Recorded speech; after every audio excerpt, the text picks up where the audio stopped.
When I got out of the military, I had a hard time translating my military experience into the civilian world.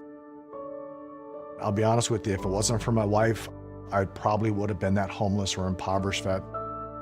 But it can be easier with the right support. I'm Mark Casper, and I'm the Executive Director of Tech4Troops. In today's world, you have to have a computer to be able to apply for jobs. Our mission is to empower veterans in need with computers and training to get back in the workforce. Here at Tech4Troops, we're here to push you forward to get you back to where you want to be in life. When the veterans come in, I teach them everything you could think of that's done with a computer. I want them to feel that this is a tool that's going to help them get their life back.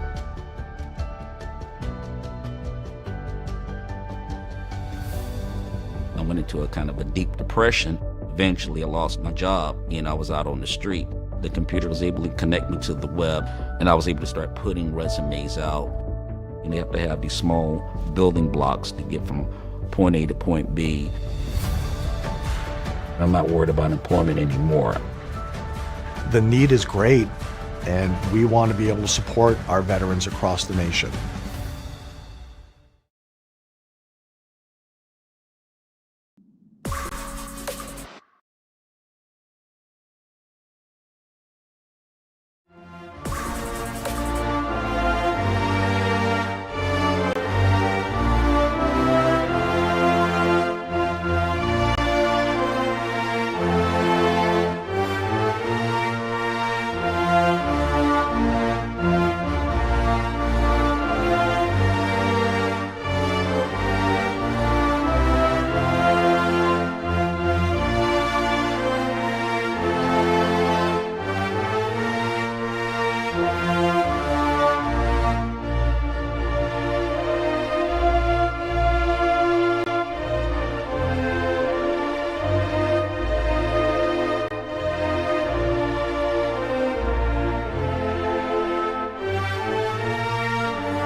All right, welcome everyone to the Tech4Troops Lone Star 240.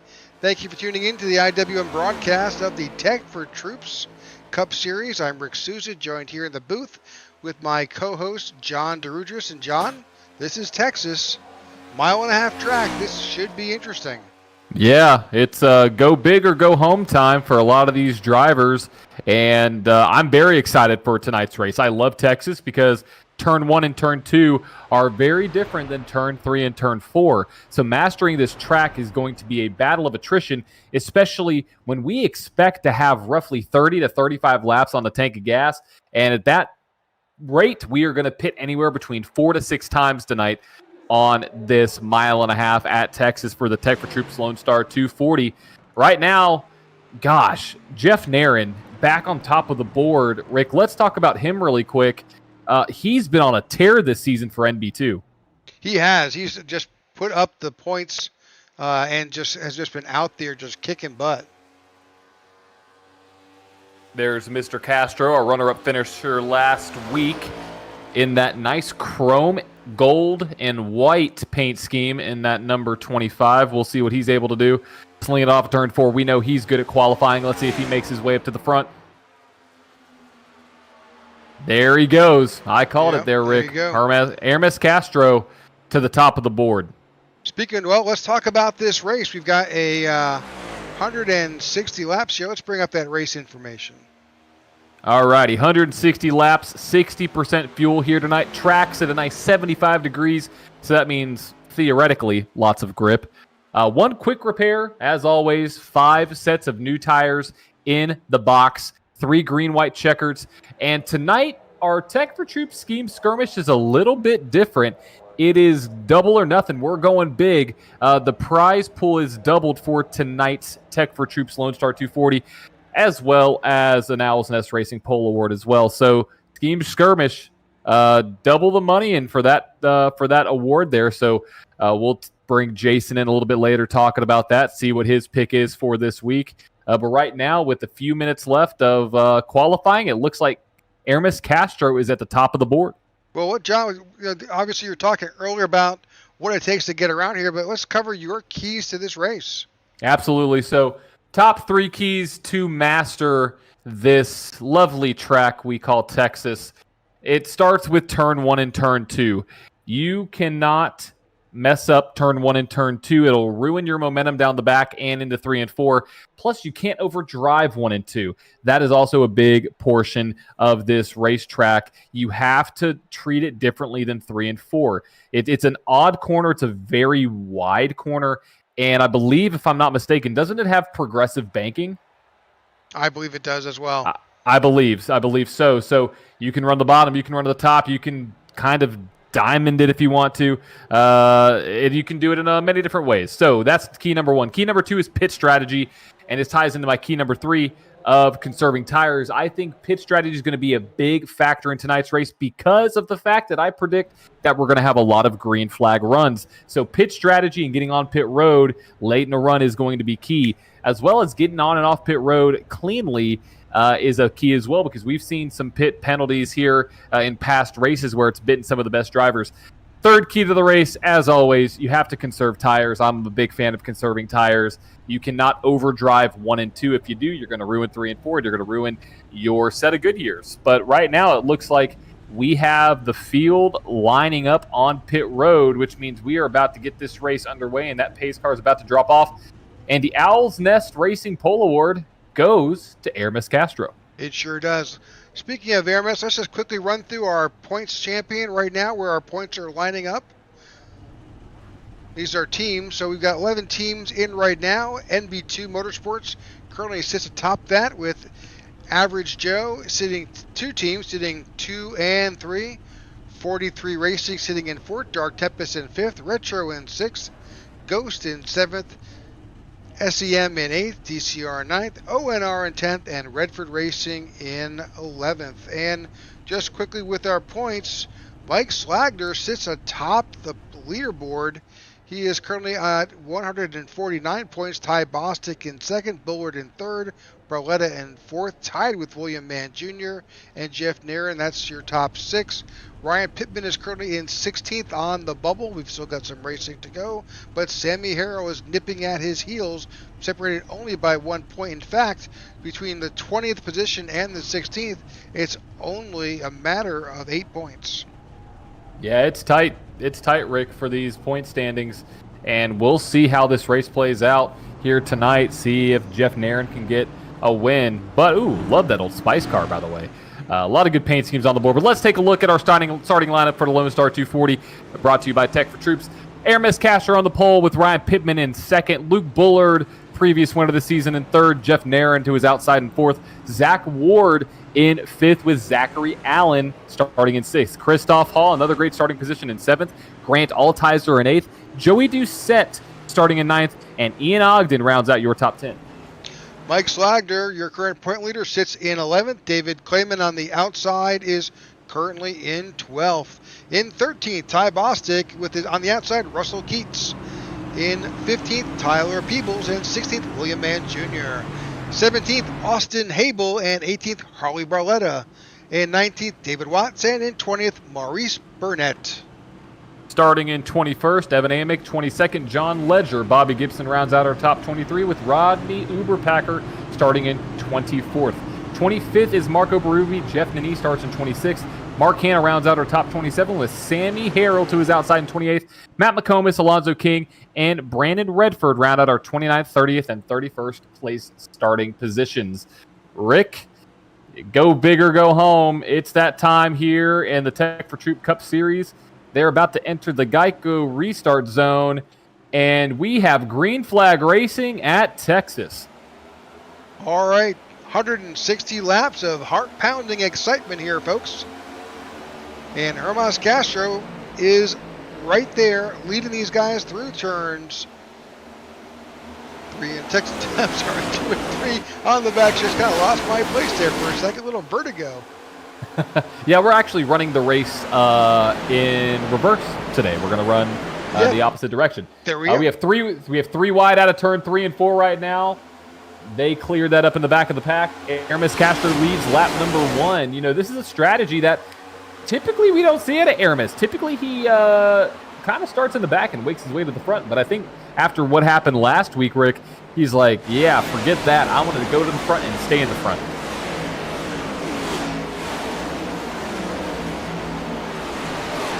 All right, just looking our way back through the field as these drivers are settling into how best to get themselves around this track. You know, it's relatively straightforward for some of these guys. I mean, this is a 1.5-mile track where it pays you if you're consistent, if you're running your line, if you're doing those things as John indicated early in the points for success, and that's, you know, preserving your tires, trying to run a fast line. But, you know, after about 15 or 20 laps here, it's going to get a little sketchy. It will get a little sketchy. And right now we're seeing everybody single file. It won't last that way. They'll start racing here once the tires get up to temperature, and around lap 10 to 15 you'll start to see who's been able to save a little bit on their tire strategy start to come and make their way to the front. We have some side-by-side action there. I believe that is for 6th place. That is now back to single file. So, Rick, everybody kind of minded their P's and Q's 5 laps into this event. Let's go through let's go through your running order. You have Aramis Castro right there, Ryan Pittman in 2nd, Luke Bullard in 3rd, Jeff Narin in 4th, Mr. Ward in 5th, Joey Doucette all the way from 9th up to 6th, Zachary Allen in 7th, Mike Slapker and Ty Bostic in 9th, and Christoph Hall in 10th.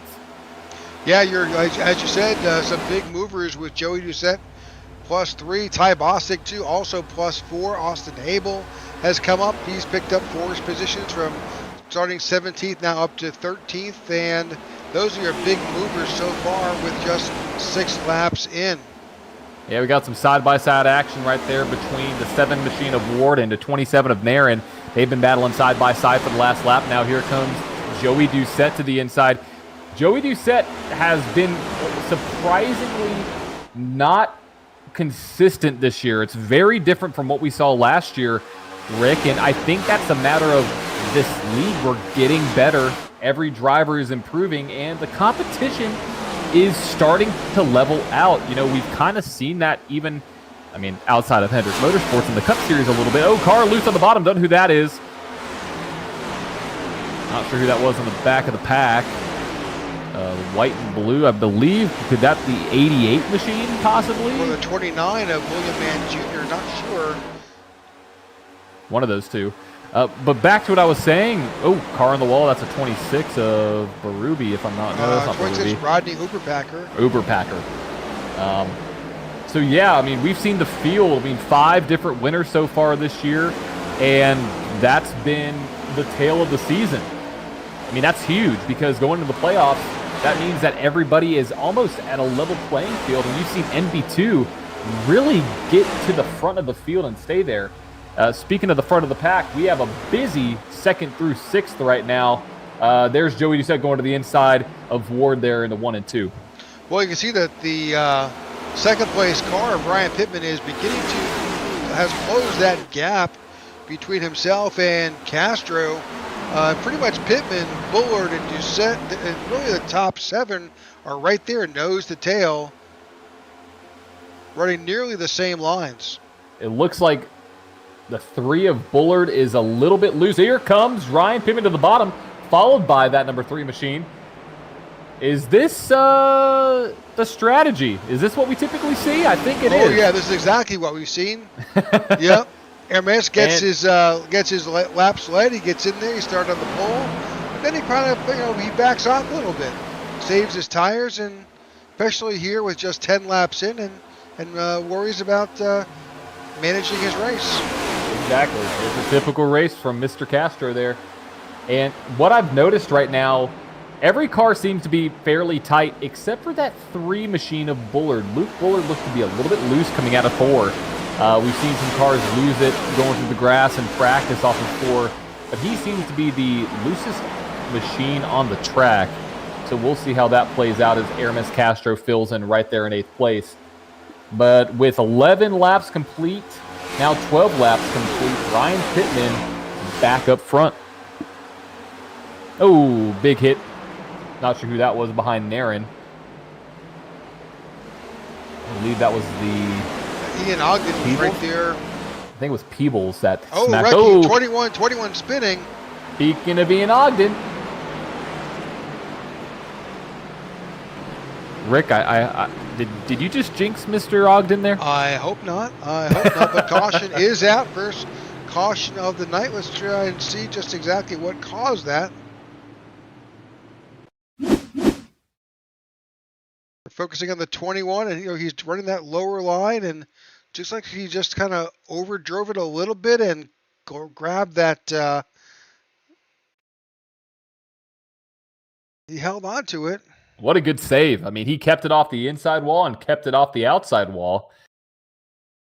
With oncoming traffic right there on the high line. So, yeah, he'll need some new tires, but I think he has a clean race car. Yeah, he will live to fight another day.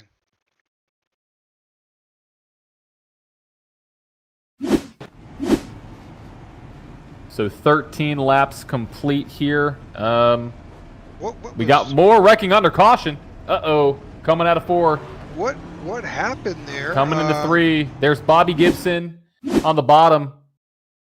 Not sure. I think everybody's stacked up right there in 3. Let's see if we can fast forward this. There's David Watts. The 10 of Matt McComas. Oh, Matt McComas got into the 54 of Watts. That got into the 7-7. Here comes Bobby Gibson in the 28. Minor contact with the 77. I think they all should be okay. Yeah, it looks like Marco Berube possibly was involved. Yikes. Well, that's not what you want to see with 145 to go. We'll give him his little shot here. What happens in front of him? They're checking up. Where's the 99 go? 45 is in trouble. That's Mark. Okay, so he's okay. They just basically stopped on the track, and that causes a little bit of a flag to go up. But well, it's odd to say that more cars got involved under caution than it did under green. It's a weird thing to say, but that's exactly what happened. Yep. All right. Pit road. I think pit road's open this time, Rick. Yeah, I think we may have missed a few drivers come down. Looks like Ledger, Mann, Harrell, Burnett, Uber Packard. Most of those guys who were involved in that incident came down and,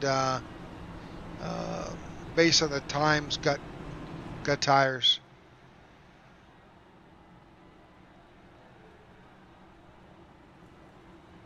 Well, it's our first caution of the night, so we are going to have some track facts. Here's an interesting fact, though. Ian Ogden, who did spin, did not come down. I mean, yeah, I don't know. Yep. Yeah, it's I mean, I know there's 5 sets of tires on, down in the box, but he slid for a while. Those tires are going to be flat spotted. He's not going to have much grip at all in that 21 car, unless he's just going to wait it out and basically save a set. I mean, it's early in the race. You can make that early judgment call. So, well, obviously it's his to make, and we wish him all the luck. Yes, we do. And what I do know for certain is this next track fact. I'm not going to give the answer, obviously, until they go green. But first question of the night: when was Texas Motor Speedway founded? What year? What year was Texas Motor Speedway founded?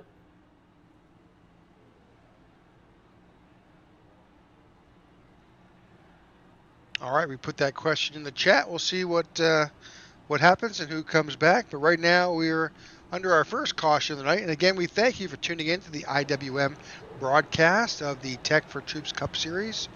We thank you for tuning in to our broadcast of the Lone Star 240.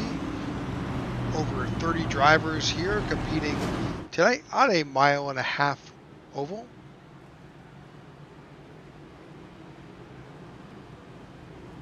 Lights are off on the pace car. Ryan Pittman is our control car. He's got the 11 of Joey Doucette on his outside. Behind him sits Luke Bullard. To his outside, Zach Ward.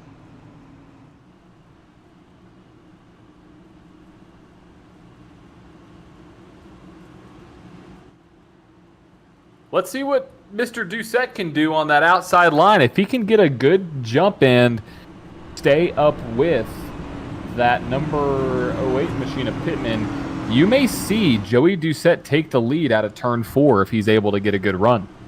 You know, I think all these guys know that this is, 1/10 of this race. It's only 16 laps are in the books, 17th as we cross over the start-finish line. There's a lot to this race, and just do your best. You don't need to lead every lap.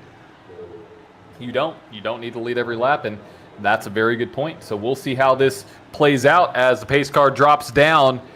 Outside line, Castro's holding back just a little bit, but we have green flag racing. Terrible start by the outside line. That's going to give Pittman the easy lead going down into turn 1. Yeah, Doucette was hanging back about a half a car length behind, and the rest of the outside line was not organized. Not at all. But we'll see how this plays out as Doucette now follows in line in third. Close racing there between the 25 and the 22 of Bostic and Castro. I think Castro had to check up just slightly there, but everybody now single file again, minding their P's and Q's. I believe that is the 4 machine back there, right behind Jeff Narin.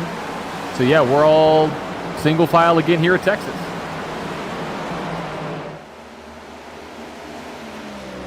Back up at the front, Ryan Pittman continues to show us the way around the track. It's got Luke Bullard behind him, and they've got a little bit of a gap between themselves and the 11 of Doucette, followed by Ward. Well, good evening, gentlemen. How's it going here in the control booth? Jason, welcome to the control booth. It's good. We've had a good race so far. Minor incident other than that, all good. Awesome. That's good to hear. I did have a chance to listen to the podcast that we recorded not too long ago, and I believe it's up for you guys now. It was a lot of fun doing that with you guys, so I recommend listening to it. It's amusing at times and somewhat informative, and I just wanted to say thanks again for having me. It was yeah, fun. I enjoyed having you, and you're right. If you can go out to your favorite podcast platform, whether that happens to be the Apple Podcast or Spotify or iHeartRadio, feel free to tune in to the Highline, which is the IWM Racing Network's podcast. Each week you can hear us jibber jabber about what's happening in racing. Bring on a special guest. This week was Jason. And then also you'll catch a driver or maybe other special guests. So yeah, we'd love to have you listen, and Jason, we're a blast to have up on our podcast. Well, it was just a lot of fun. I was having a good time listening to it before I was invited, so that was a lot of motivation for me to come on. It was just genuinely fun. I did want to bring up our scheme skirmish on the Speedway for this week, and as you mentioned earlier, it is double the money this week with some of the let's say technical issues rearing their ugly heads. I didn't want to make a definitive call on last week's race, so we're going double or nothing. That's $10 of that sweet Amazon coin, and for the best paint job. And there are some really good ones this week. The POW MIA one that's leading the pack right now is really good. The Old Spice one's fantastic, but I don't need to sit here and list each individual car. But right now we're watching the Ford car of Russell Keats, who has a Donkey Kong paint scheme. Oh yeah. So if you're an old arcade gamer. Oh man, he's playing to his audience. That's just well done, sir. It is. It's a good looking scheme with got the leaves on it. You got the yellow scheme. I mean, we may see some bananas on track here pretty soon if we don't watch out. I'm all for power up racing, and we do on our Tech4Troops channel. We do some Speedstorm racing, which is kind of Disney's answer to Mario Kart. But I'm getting away from the point here, guys. I wanted to say thank you. I wanted to say that our scheme skirmish in the Speedway is up this week, and it is double the money for this week's winner. And just say I love what you guys are doing, and I'm having a blast watching. Thank you. You got it. All right, that's Jason Parker with Tech4Troops, the name sponsor of this Cup Series, but frankly, a friend. So we appreciate his participation and their engagement in what we do. So. Yep, love having Jason come up here in the booth in the podcast. It was so much fun with him and learning about his story and what he's been able to do. Got to check out everything that Tech4Troops does, and couldn't be happier to have them on board. And right now, looking on board of that number 70, is that the 78 machine there, I believe? Or is that 75? Yeah, the 75. Tyler Peoples. Now, while we're doing this, there has just been a change for a lead. Luke Bullard, we'll jump up real quick. Luke Bullard has now taken the lead from Ryan Pittman. Oh, and caution's out. Matt McComas may have had some. There is Matt. Let's try to see what happened with the McComas machine. Ah, the McComas machine. There we go. New nickname for Matt. So he's going down into turn 3 right now. We'll see what happens. Does he get loose? He is running that awfully high. And, we are at a point. Oh, he was tapped a little bit. Unfortunately, that was like the 29 of William Mann Jr. caught him. That brings out the caution. You can see those caution lights up in the fence line. Well, that's unfortunate. That is unfortunate for the number 10 because that's a second incident he's been involved in. Looks like he's going to get some fresh Goodyears on that car, though, so we'll see what happens there. But now, bringing our way back up to the front, should be seeing some pit stops right now, Rick. We should. This is lap 28 of 160. We did have one yellow flag in there for that earlier spin by Ian Ogden, which may give these guys some more life, and that would take them to lap, say, 40 maybe. But we'll see. We'll see. Oh, and you are correct. We've got a group, pretty much the field is coming on down pit road. Yeah, I think you have to come down pit road at this instant. And here we go. Everybody's making their way down. Luke Bullard leading this long train of cars. Everybody's in. There's just a handful of guys staying out. Harold, Maurice Burnett, they stayed out. I think that's Alonso stayed out. All right, let's see a car coming out of pit road right now. Not sure who that is. That's a 45 of Mark Hanna. Wow, Mark Hanna. Mark Hanna, your winner out of pit road.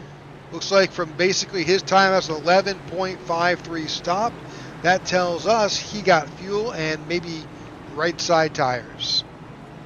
Yeah, I mean, he definitely, won the race out of pit road. Very curious to see what he did on that strategy, and if he did take 2, that's a big strategy play there for the 45.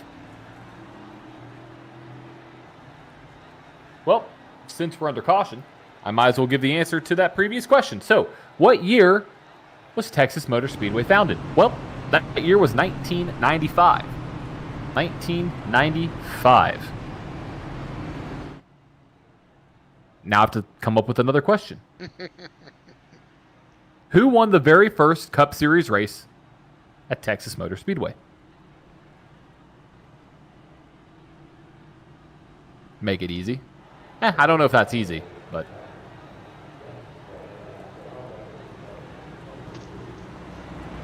put it out there.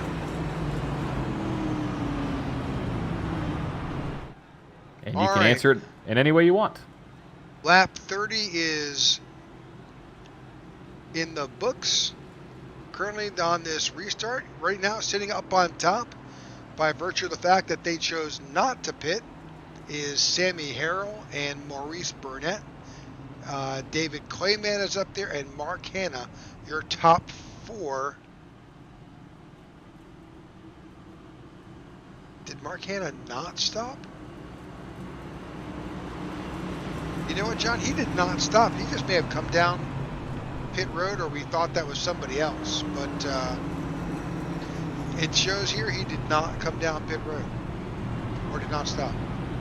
Yeah, something was off on that one because he was way back in the pack. Yeah, so he did not stop. So maybe he came down and figured out, you know what, I pitted last on lap 14. I'll just roll the dice. So your top 4, Harrell, Burnett, Clayman, and Hanna, did not make a stop. They pitted last 16 laps ago. Interesting. And they will have Bullard, Pittman. Well, I take that back. Here we go. So what you've got is Clayman and Hanna both coming onto pit road. They may have been. Were they lapped out? I didn't see it in the. They were not listed. Yeah, I don't think they were lap. Yeah, they were definitely in the lead lap. That's odd.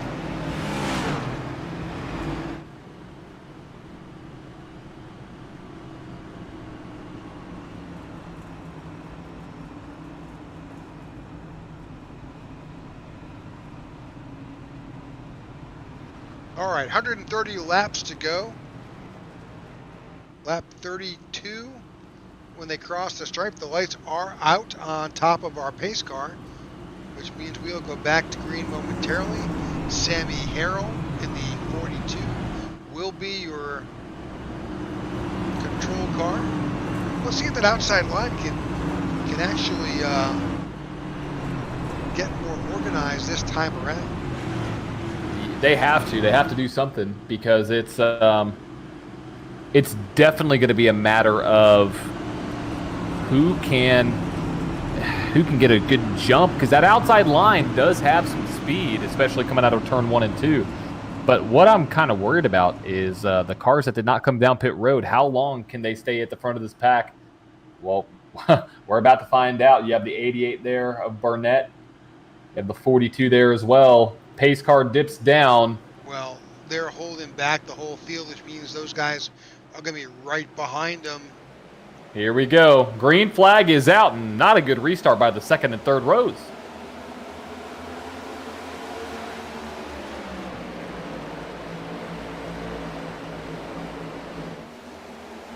.42, Sammy Harrell out front with Luke Bullard on his tail, and the 88 there right behind him. They're minding their own business right now. We'll see how it goes into turn 3 and 4. This may be where you see the speed start to be noticeably different. Yep. Oh, caution. And a caution. Back out. In 3. That was a big wreck in 3, I believe. David Watts, I think, may have lost it. Let's go. He's still up there. Let's hope the safety crew gets out there. Check on David. Toad.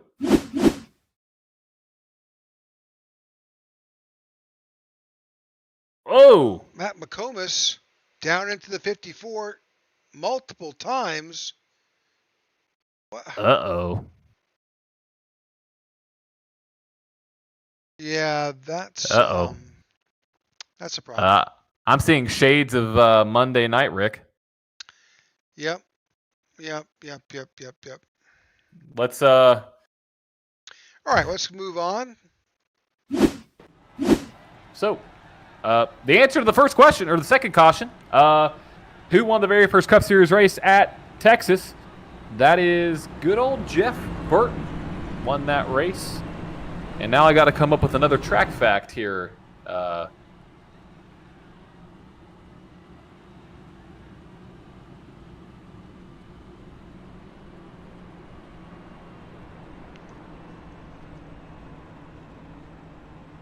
Okay, I have another one. Okay, who has the most NASCAR Cup Series wins at Texas Motor Speedway? Oh, interesting. Interesting stat.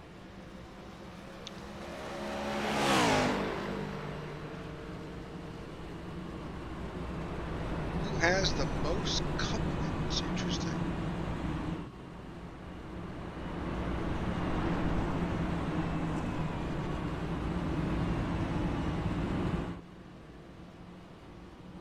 I actually did not know this.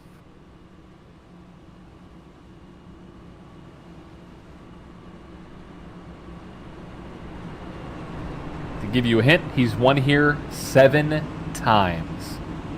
And that number also has some other significance as well. Yep. Interesting. Interesting. Get those gears and wheels spinning in everybody's mind. Number 7. Number 7.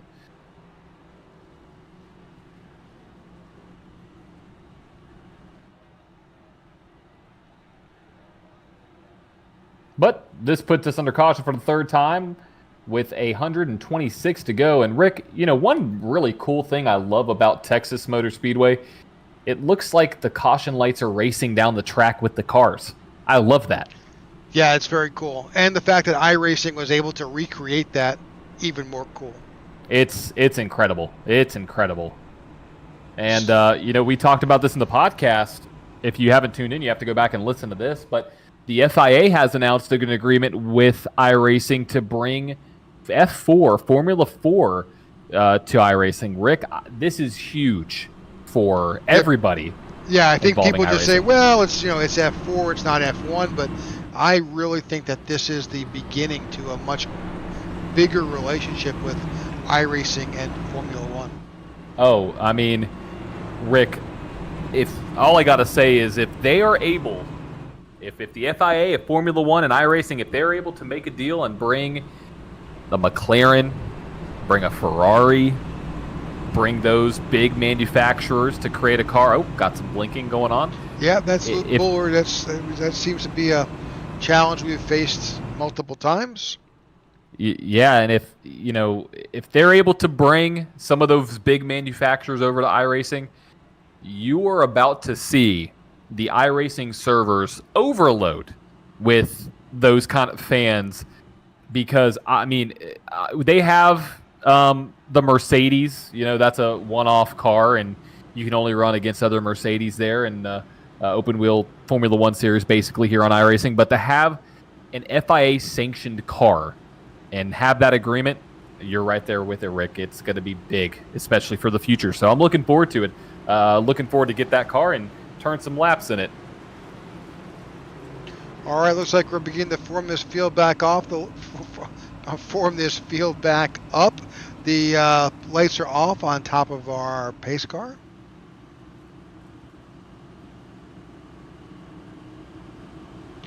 $125 laps to go.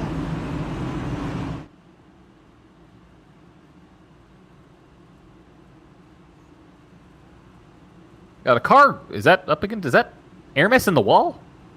I don't know. It looked awfully close to the retaining safer barrier.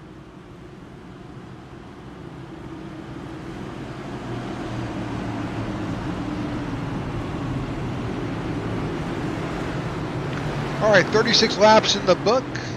Our third caution about to come to an end. Hopefully we'll get a good run of green flag racing here. This totally changes our calculations on pit strategies.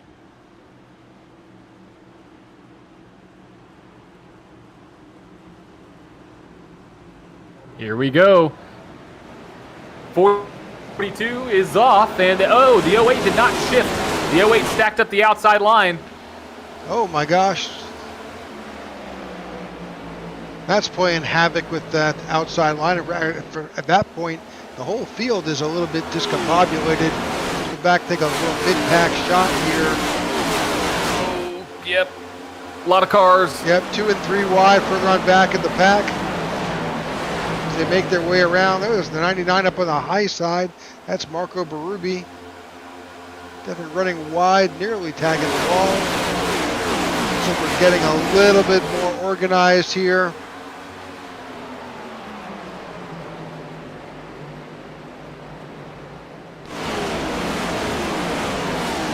Back up front, looks like, you know, Sammy Harrell and Maurice Burnett, both up front, both pitted last on lap 13, 25 laps ago. Oh, and they are still leading.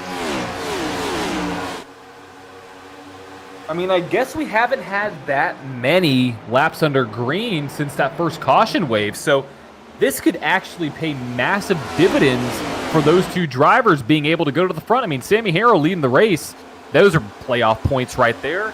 And you have Burnett right behind him. This can play out in an incredible fashion there, and it's awesome to see that number 42 up front running that. That's an actual Cup Series scheme there, so cool to see that. But don't look too far back now. Luke Bullard is on the tail end of that Jordan Nike number 88. I don't understand what I'm seeing there, but it may be just the challenge that we face with Luke sometimes is he gets a, right there. Oh, hold on to her. No, don't come back up the track. That's the 22 of Ty Bostic. Caution did not fly. We may need to go back and take a look at that one. Not sure really what happened there, but major contact sending the 22 of Bostic into the inside wall. Oh, he tagged the grass. He tagged the grass.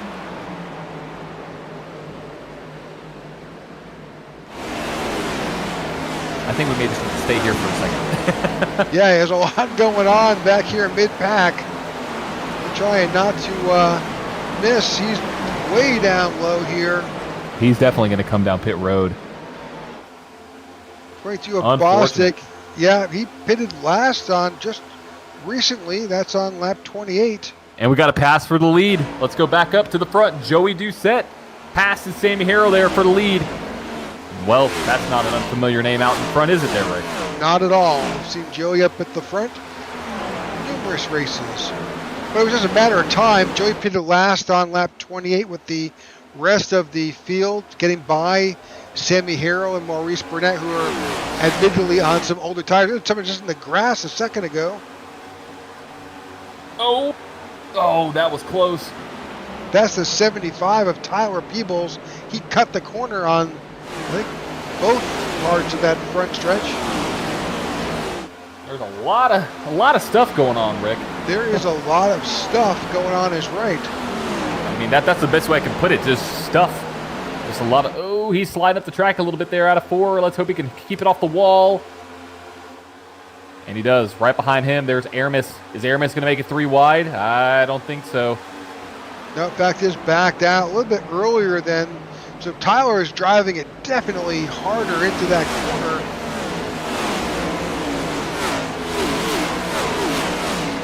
We can ride on board. This is on board with Hermes Castro. That's the 75 of Peebles in front of him. And that's John Ledger. I think in the old Spice car. I could be. Maybe not. The 44 machine, no. Ah, that's Christoph Hall. Yep, Christoph Hall. Also, we got a battle for second going on right now as well. The 08 is going to go by the 88, and that, I believe, is for second position. Still battling. Let's go back to that. Or third position, rather. That's for third. And he makes it by Ryan Pittman in the 08, takes over third place. Still, I think it's a great strategy, though, out of the 42 and the 88 to get them up front because the tires aren't that much different. Yeah, they may fall back a little bit, but compared to where they were before they went down pit road on lap 13, this is incredibly great for their strategy. Well, I tell you, the Sammy Harrell and Maurice Burnett. Sammy Harrell's last lap was a 30.11. Ryan Pittman's was a 30.1. Well, that was different that time, but 29.06 for Sammy Harrell, 29.99 for Pittman. I mean, they're making, in effect, nearly the exact same lap times on much older tires. They are. That is correct. That is correct. So it does not look like the fall off is as big as we were thinking it may be, I think this may just be more about fuel.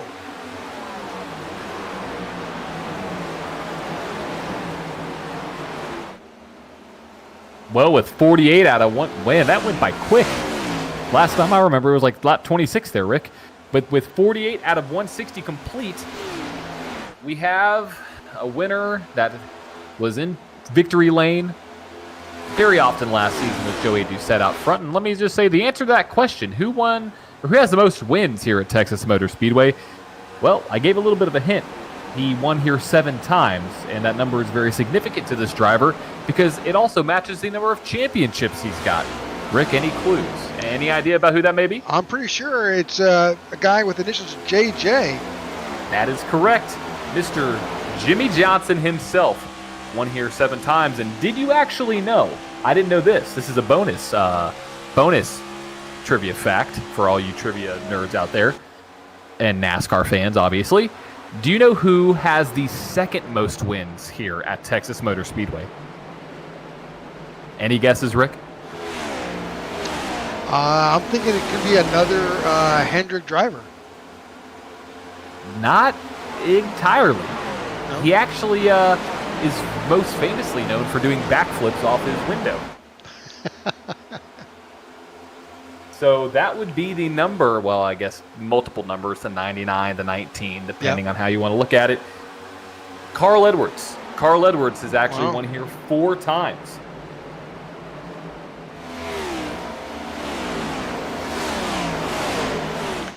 All right, we're settling in here. 51 laps in the books.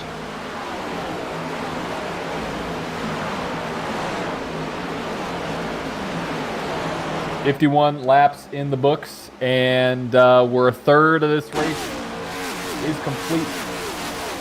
Right now, it looks like we have Joey Doucette out front, Ryan Piven in second, Sammy Harrell in third, Mike Slavker in fourth, Luke Bullard rounds out the top 5 with Harley Barletta in sixth, Maurice Burnett there in seventh, Austin Habel making his way to the front in eighth, Zach Allen in ninth, and Christoph Hall in 10th. All right, taking a skip back to Christoph Hall there in 10th. He's there battling with the 25 of Hermas Castro. Dropping a bit farther back. Let's go back to what's happening in the 20th. This is 19th is Rodney Uberpacker. Rodney's there with Marco Berube in the 99.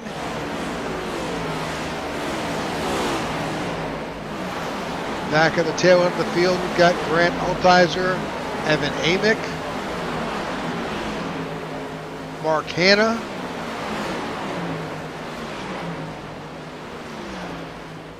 You know, Mark has a situation that he's working through with him and his family. A very sick family member, and the IWM family reaches out and definitely sends our prayers to Mark's family for healing. And we certainly appreciate Mark here running for his family member tonight. And, of course. We certainly appreciate that, and again, our prayers to him and his family.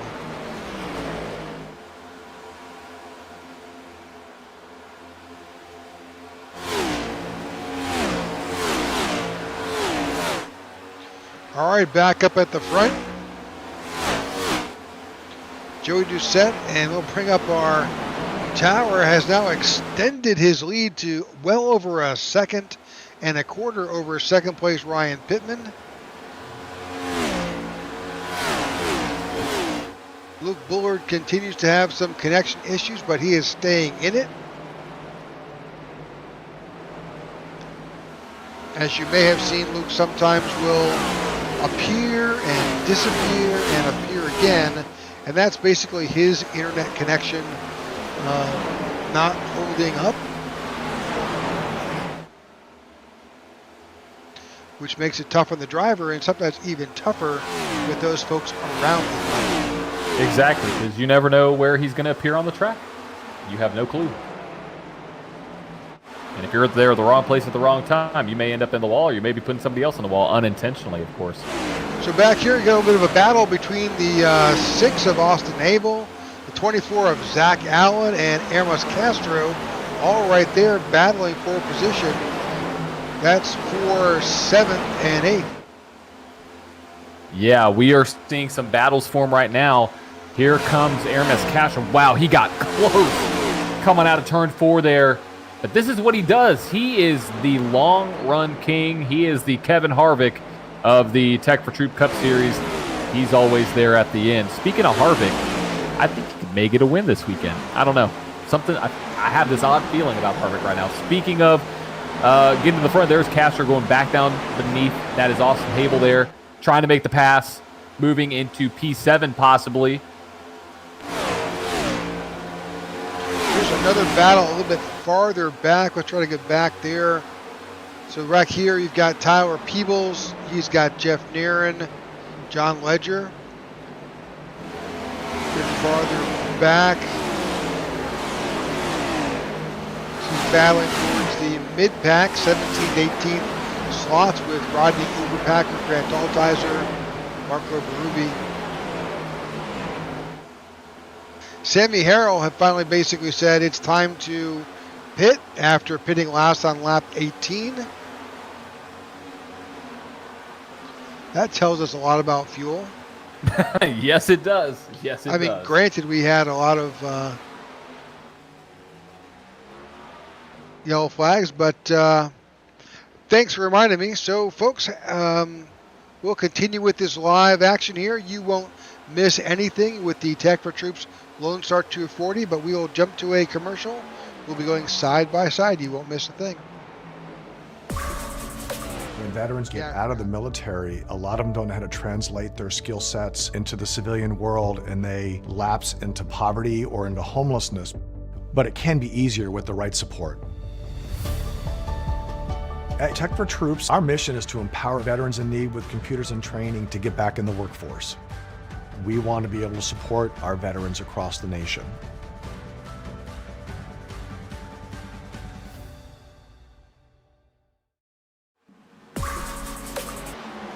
All right, welcome back. Lap 62 here at the Tech4Troops Lone Star 240. Thank you for tuning in to the IWM Broadcast Network on the Tech4Troops series. Great battle shaping up as we begin to see some shadows and the lights come on here in Texas. Oh yeah, forgot to tell you, it's going to be a night race here in a little bit. Oh If yeah. you didn't already guess. Yeah, love those day to night transitions, because what that's going to do is going to make the track a little bit cooler and conditions a little bit tighter, and you're going to see higher speeds and more gutsy moves as we see the 24 trying to get around Austin Hable. Yeah, if you were watching, a car in the back, that's a 75, I think, of Tyler Peebles. And he absolutely nailed the inside don't wall. Don't stop. He towed. Yep, that right. caused the caution. That brings out a caution. We'll show you what you probably already saw, but we'll go back and...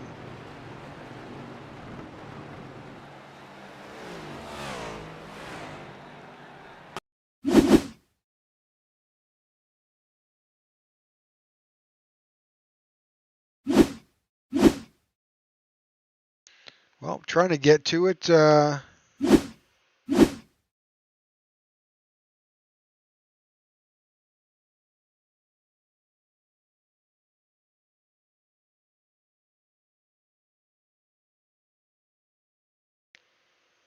Oh, there we go. All right. Bear with us as we kind of back this up.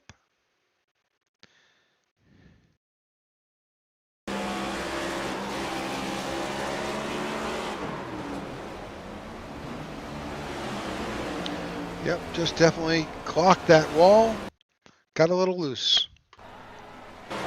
Happens to the best of us. All right. Everybody is on pit road.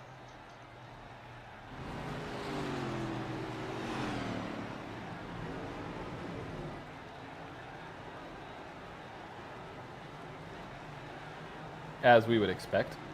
Big battle for first place. Who made it off pit road first there, I Rick? think Luke Bullard made it off.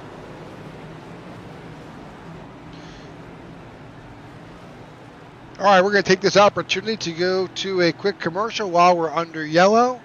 Thank you for tuning in to the IWM Broadcast Network. Please stand by. Are you looking for a way to safely and securely dispose of your old electronic devices? Why not donate them to Tech4Troops? Tech4Troops is a 501c3 nonprofit dedicated to bridging the technology gap for in-need veterans and their families. The donation process is quick and easy. Simply go to tech4troops.org and click on the donate link at the top right-hand side of the page. Scroll down to access the Give Back Box link. To create your shipping label, click Add to Cart and complete the checkout process. The shipping label is good for up to 50 pounds. You can recycle most standard shipping boxes to send in your devices. Oh, don't forget the power cords. Give new life to your old technology by responsibly recycling with Tech4Troops. Help save the environment and support a veteran.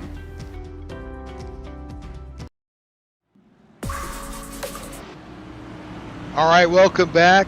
Lap 66, 95 laps to go. Lights are still on the pace car as these drivers are getting their running order together. We've got, let's bring up where we're at. So right now we've got Luke Bullard kind of in control. He'll be our control car when we go back to his outside. I believe the 14 of Mike Slagter, who has worked his way up. I believe Mike is our points leader right now. I'd have to double check on that, but I think you're correct. Yep, we can bring up that current point standings. Yep, Mike is right there, and Bostic and Bullard. So 1, 2, 3, 2 out of the 3 are right there up at the front. Well, consistency is king, and that's what you need here. So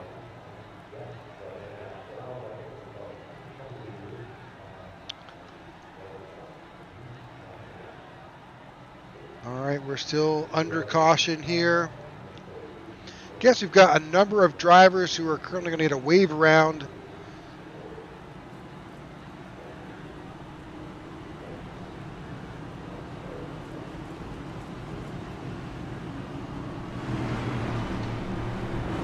Keats, Watts, they're still running.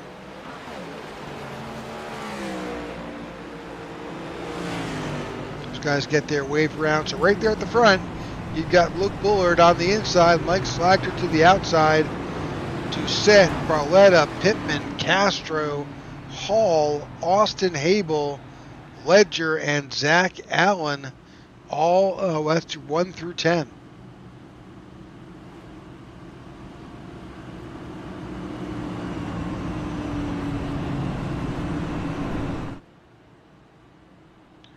All right, lights are off, so we'll be going back to green momentarily. These guys are making their way all the way back, catching the field. Should be able to catch him.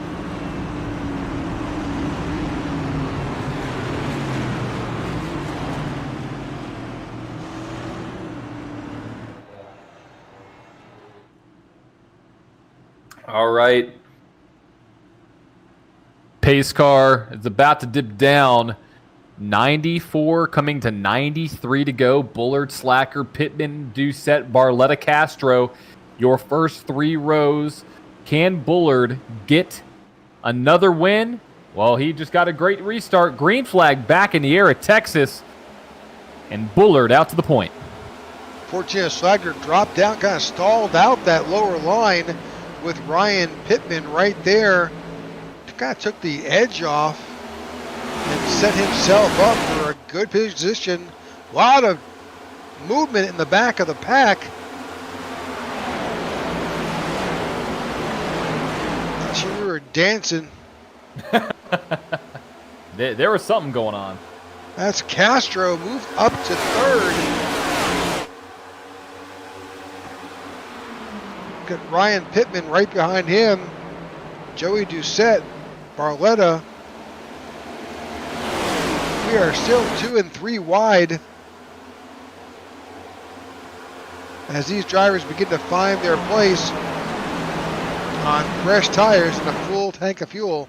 These cars will behave differently than where they left off. Yes, they will. It's going to be very different out front, especially in clean air with how these cars handle. So we'll see how these drivers will make the change and make the switch.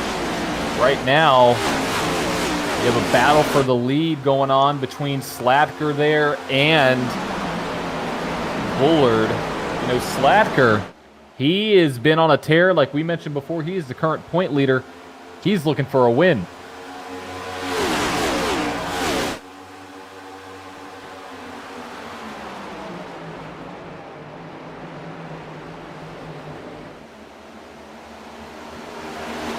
And he has got the three of Bullard winking in and out right in front of him. That's got to be a challenge.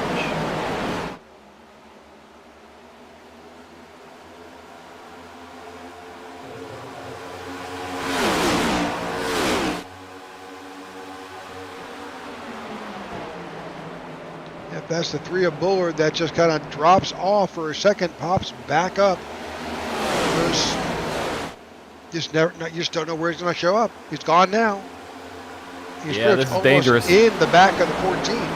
Yeah, it's very dangerous there, Rick. You know, don't want to see Bullard get black flagged, but that was pretty dangerous racing right there for that number 3 machine, especially with how close he was to the 14. Now Ryan Pittman has got the three of Bullard in front of him.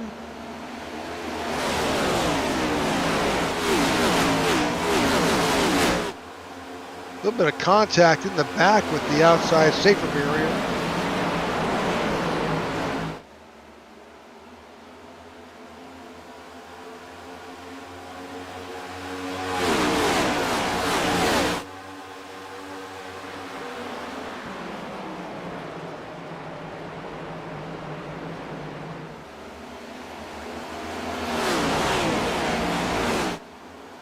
We are going to switch to our crank it up cam.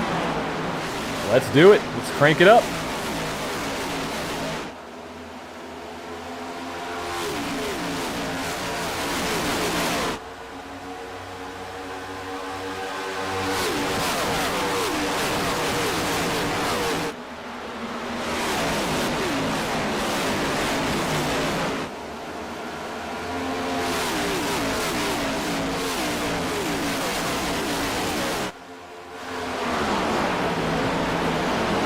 Joey Doucette now takes over for the 14th of Slagter, followed by Ryan Pittman. Doucette, Slagter, Pittman, 1, 2, 3, and Pittman's not content with third. I wouldn't be either. He's hungry for a win, so he is looking to see if he can make his name known here in the Tech4Troops Cup Series. Ryan Pittman battling Slagter for P2.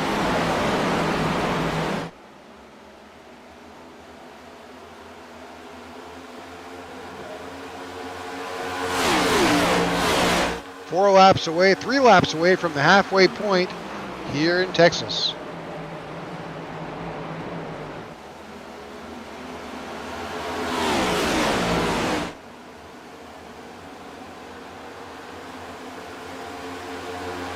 Pittman, Slagter, door to door.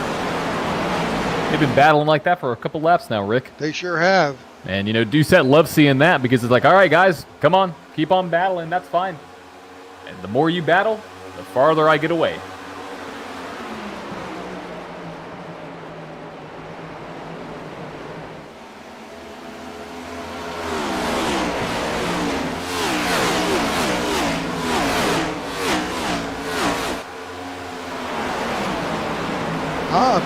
Matt Swope just reached out and reminded us that Mike is also an IWM Truck Series champion, so he's won here as a Truck Series winner.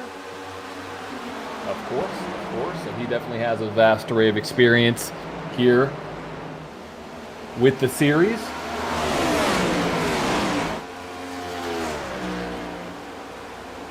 There's definitely some battling going a bit further back in the pack here. This is around Zach Ward, David Clayman. We're focused on the 7. You got Ian Ogden all there battling. This is back around the 11th position. It's Ogden trying to get up underneath the 7.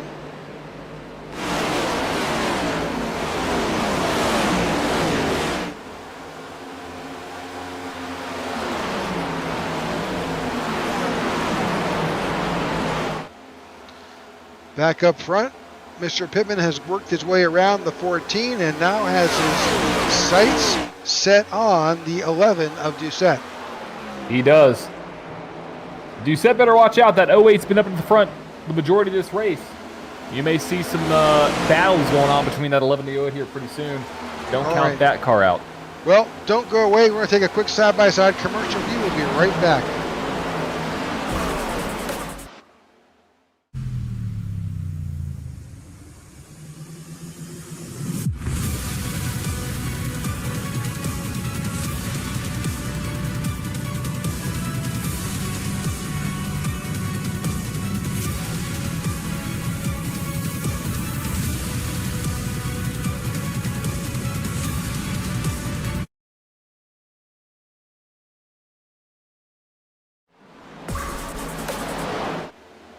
All right, here we are back, lap 82.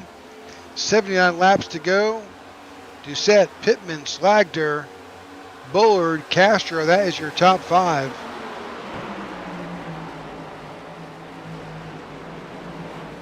You know, Rick, one thing that I'm noticing here is that the field tends to get separated, then bunch back up, which is what we're noticing between the 11, the 80, or the 08, the 14, and the 3 machine. So we'll see how long this lasts.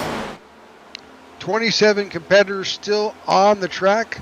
Some earlier incidents have retired approximately 3 or 4 drivers.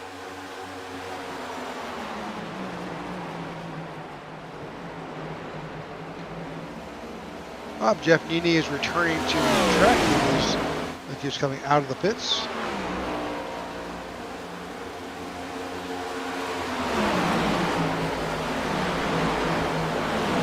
"24 cars still on the lead lap.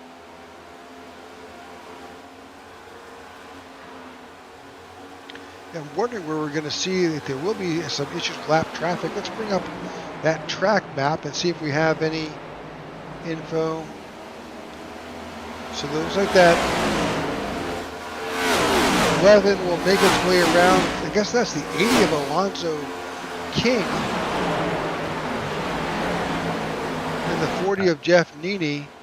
It'll be a while before well, it's not that far. It's just basically at the end of the front stretch. There's a half and 1 turn delta. Exactly. All right. So lap traffic could be a factor at some point in the future. Again, these drivers pitted last on lap 64. That means there's 22 laps currently on this set of tires.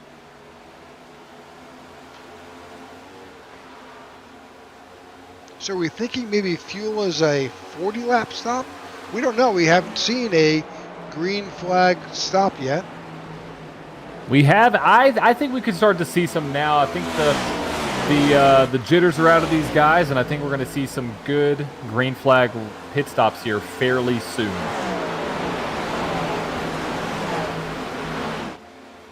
All right, Joey Doucette's got a half a second gap between himself and second place Mike Slagter.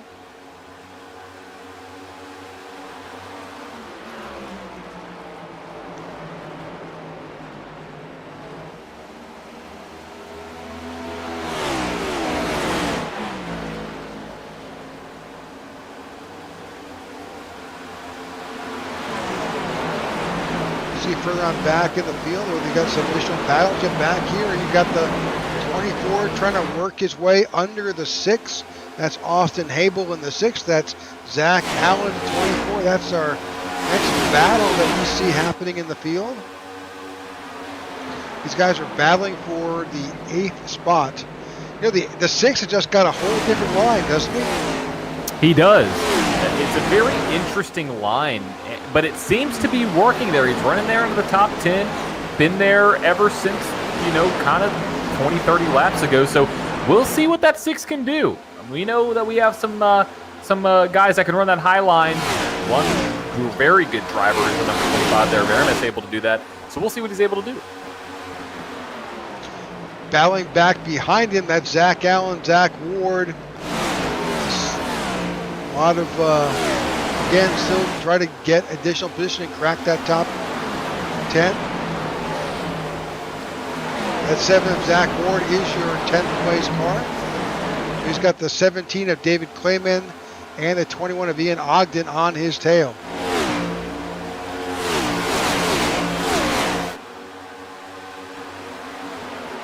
There's more battling back here. Take our way back through the field. That's the 26 of Rodney Uberpacker. He's got the 22 of Ty Bossett is outside. And your Donkey Kong car right there, the number 4. That's Russell Keats. Russell is the first car 1 lap down. So caution comes out. Russell will be given the wave around, and he'll get the free pass. I can guarantee you that he'll be giving bananas out to everybody if he gets that lap back. I want to see that Donkey Kong car up in the front. All right, headed back up the front. Mike Slagler has caught the tail end of Joey Doucette and has closed that gap. Hermes Castro behind him. That's Pittman and Bullard right there. That's your top 5. Definitely some pressure by that 14 on the rear bumper of the 11. Yes, it is.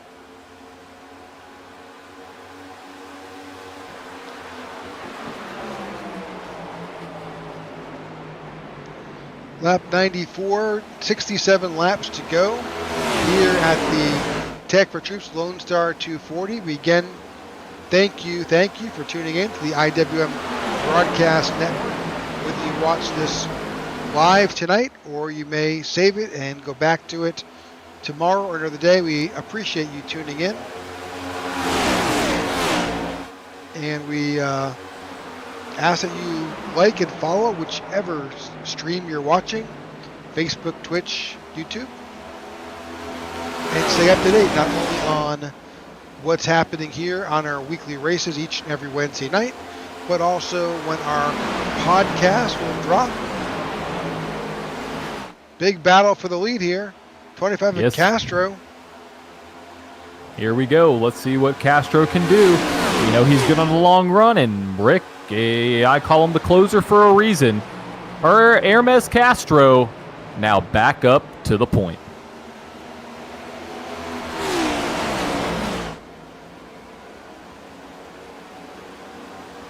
With 65 laps to go, this is interesting. I typically kind of see him showing up sometimes with about 25 laps to go. But, you know, I know that in talking with him last week, he basically said that it's time for him to come back. He had a great season last season, and looking forward to him up here at the front.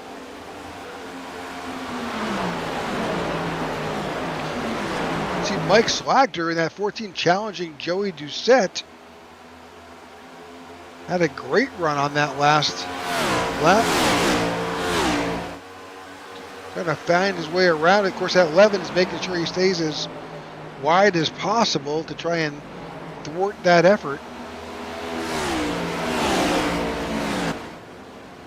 You've got 2 drivers on pit road right now. Christoph Hall and Maurice Burnett have come in.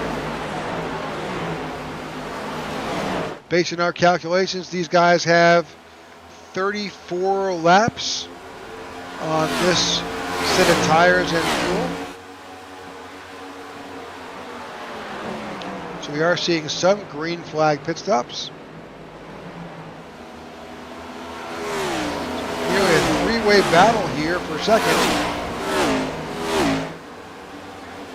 Oh, and there's Ryan Pittman dropping down in front of the 14, running door to door. with Doucette. Doucette little is way loose. Whoa, hold on to her. He's a skilled driver. He knows how to do it. Big save by Joey Doucette.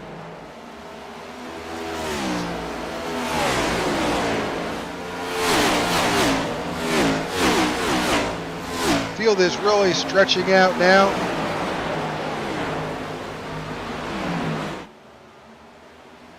That's Ryan Pittman ahead of the 14 of Mike Slagter.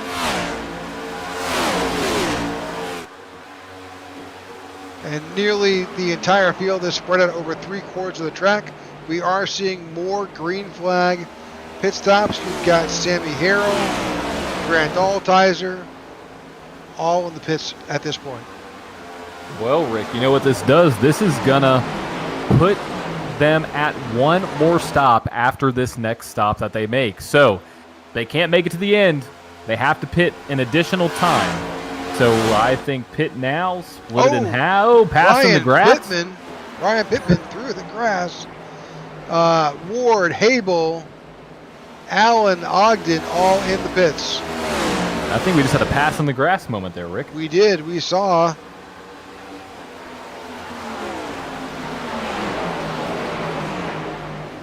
I feel like we've had multiple similarities between the Coca-Cola 600 and obviously the Lone Star 240 here. Very different track, but we've had some interesting cautions occur. We've had a pass in the grass like Tyler Reddick did. I mean, he technically went through the turf, but does that mean that we may see a Ford win? I don't know. We have a Chevy out front right now. So who knows? Quite possible.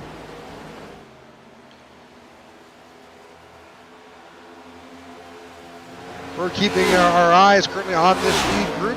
Luke Bullard is making his way down pit road.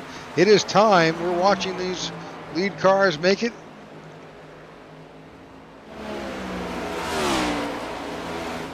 Back up to Castro. He's got a 1.5 second gap between himself and second place. That's Evan Amick down there.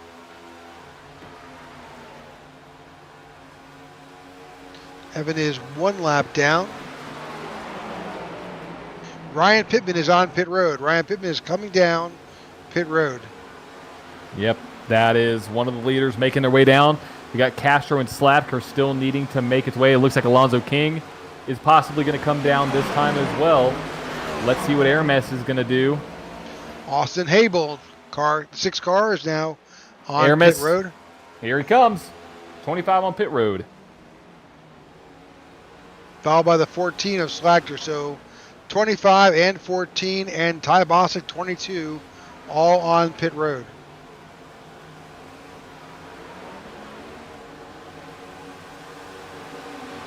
It's always a tense moment for these guys.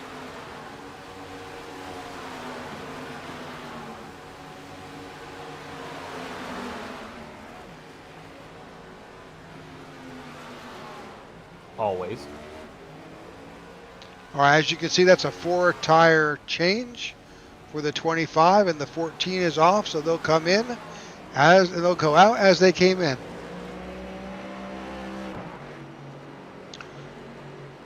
The Uberbacker is now on pit road, followed by William Mann Jr.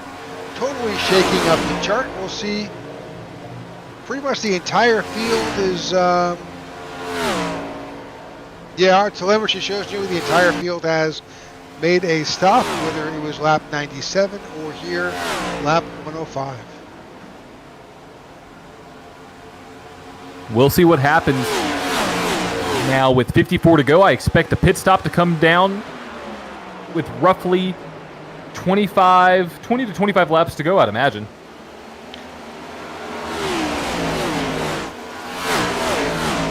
Well, they could if they're going to short pit, right? They could. They absolutely could. So 54 laps to go. We know that they could do 40 on the tank. I'd really split this in half. Yeah. You know, if I were these guys, just to make sure. If it stays green. If it stays green. All right, on that note, we're going to take a quick side-by-side commercial break. We'll be right back. You will not miss a thing. When veterans get out of the military, a lot of them don't know how to translate their skill sets into the civilian world, and they lapse into poverty or into homelessness. But it can be easier with the right support. At Tech4Troops, our mission is to empower veterans in need with computers and training to get back in the workforce. We want to be able to support our veterans across the nation. Hello, my name is Amanda, and I support Tech4Troops.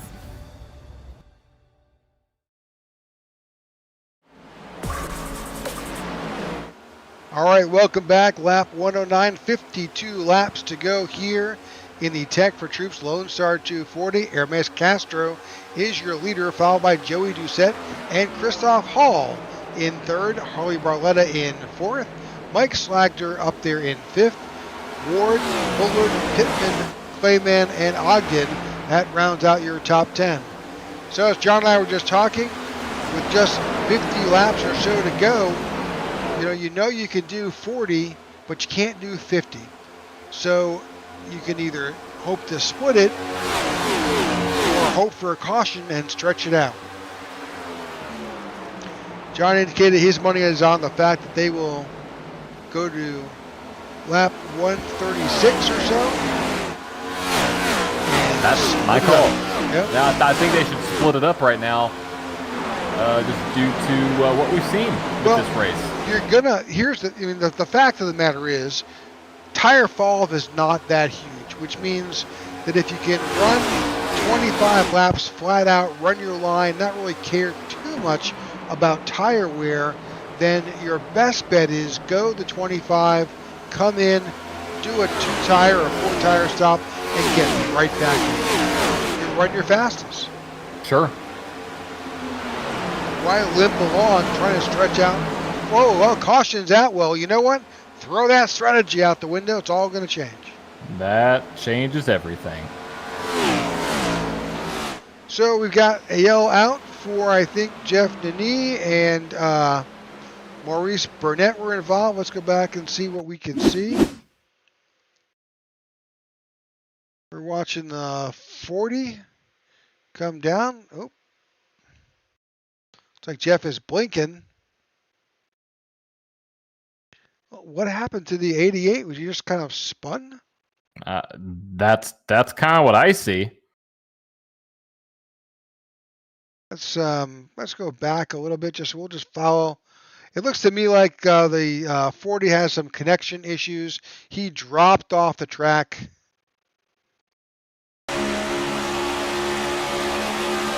Following the 88, he's got the 19 behind him. Is that a net code? Watch the way the 88 just kind of jumps out. I'll go slow. That is one of the worst cases of netcode that I've ever seen, if that's the case.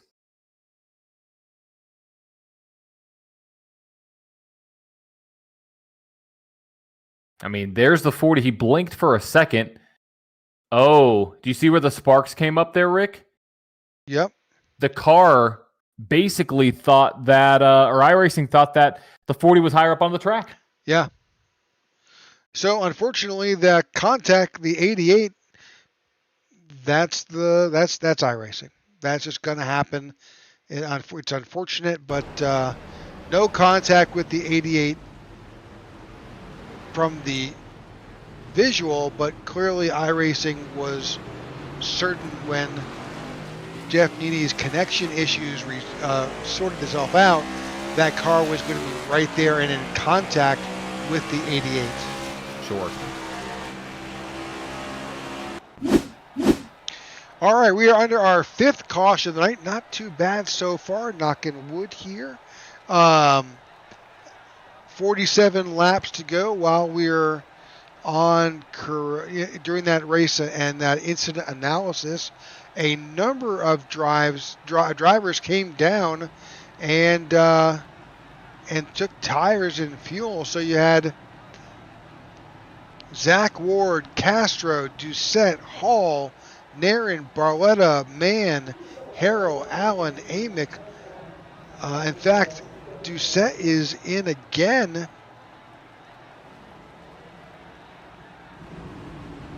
I think they're trying to top off their fuel just in case. I mean, I don't think they can make it to the end. That's gutsy. That's all I got to say.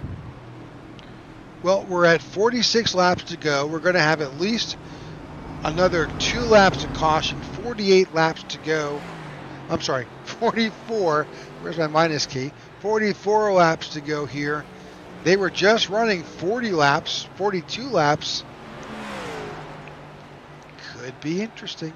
This is always how it plays out. I just don't know.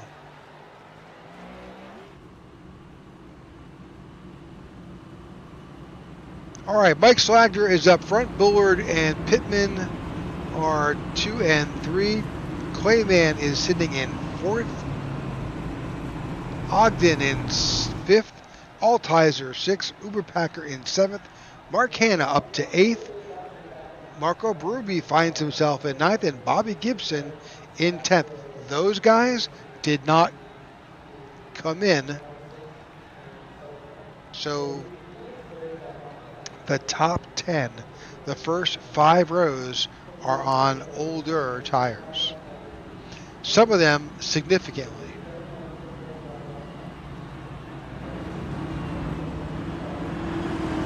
We'll see how this shapes out with 46, now 45 to go. And they'll go back to the stripe with 44.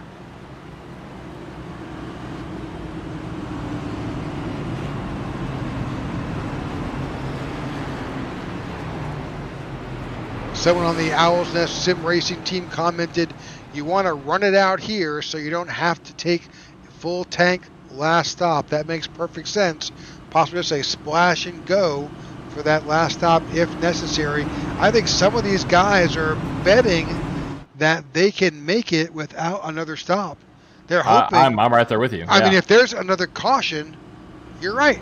They're probably good to go. But when that caution happens, do you come back in? That is the money question, isn't it? If we knew that answer, then we can predict every single race. So we'll see what happens as Bullard is out there with Slapker and Pittman. They're going to get the green flag this time by. You have the 25 of Castro back there. He's back in 12th to 14th position. So we'll see how this goes. Pace car drops down. Slapker out front. And we're green flag racing here. 44 laps to go. Southern E Motorsports out front.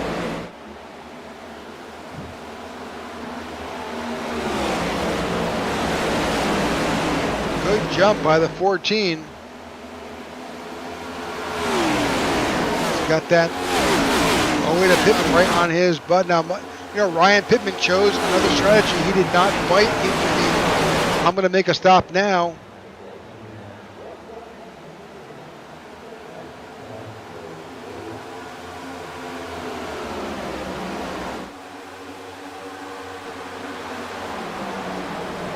We'll see how this goes. Slafker there wrapping the lower line. Pittman just a little bit higher, but here comes Luke Bullard now to the back doorstep of that number 08 machine as they go into turn 3. This has turned into a 3-horse race, and we are under caution. We are. There is Vincent in the back. Reckon in 3. Mark Hanna was involved. Oh, 42, Sammy Harrell. Sammy Harrell was involved. Sammy was up at the front for a while there. Let's go back and see what we can see. Lots of action.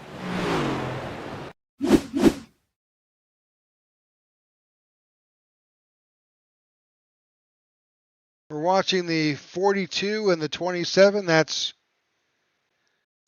Harrell. Oh, it's right in front of them. Let's back that up just a little bit.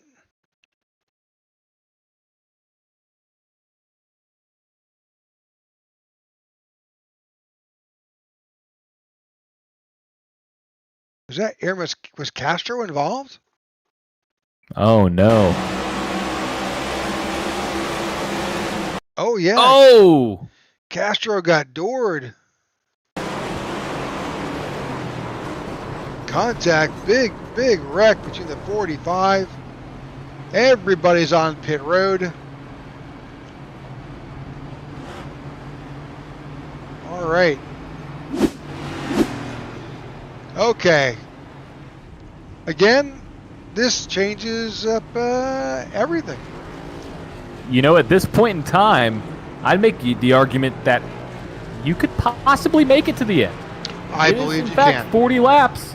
Yep. You can make it. We'll see how this plays out. Number of drivers have elected to stay out. Ian Ogden, David Clayman, Zach Ward, Christoph Hall, and Harley Barletta, Ty Bostic have not come in.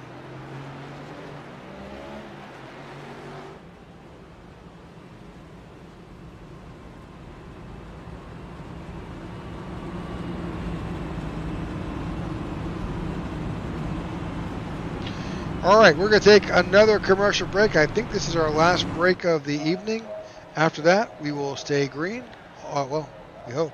We'll stay with you the whole way around. We will be right back. When veterans get out of the military, a lot of them don't know how to translate their skill sets into the civilian world, and they lapse into poverty or into homelessness. But it can be easier with the right support. At Tech4Troops, our mission is to empower veterans in need with computers to get back in the workforce. We want to support our veterans across the nation.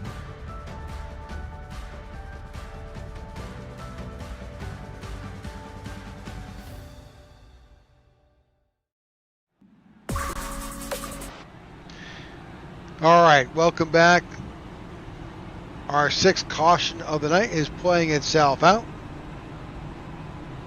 40 laps to go here in the Tech4Troops Lone Star 240. I want to thank you for tuning in to the IWM broadcast. I am Rick and John here in the booth, and we enjoy bringing you the Tech4Troops series each and every week. And thanks, we appreciate you being here. And if you haven't already, we would love for you to drop a subscribe and a like. And if you enjoy our broadcast, stay tuned every Wednesday as we bring you the Tech4Troop Cup Series. It's been a great season so far, 5 different winners, and could we get a 6th tonight, Rick? We possibly could. We possibly could get a 6th winner tonight. Absolutely.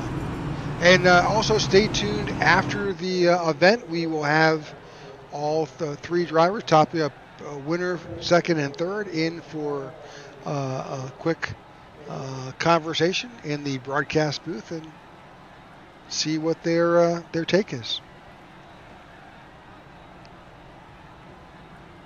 So interesting how this is going to play out as we begin to get ready to go back to green.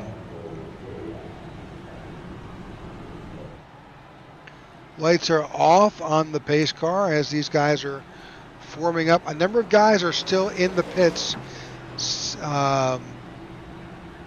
Joey Doucette, John Ledger. Not sure why the 11th car is still in the pit, but he still is.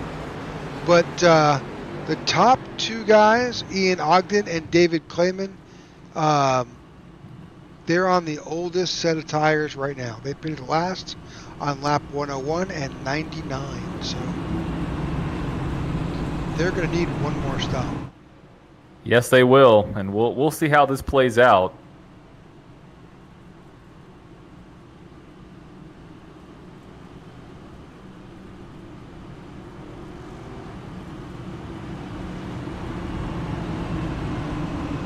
So Doucette and Ledger take their place at the tail end of the field, along with Sammy Harrell, Jeff Narron. Those guys got 39 laps to make their way back up to the front.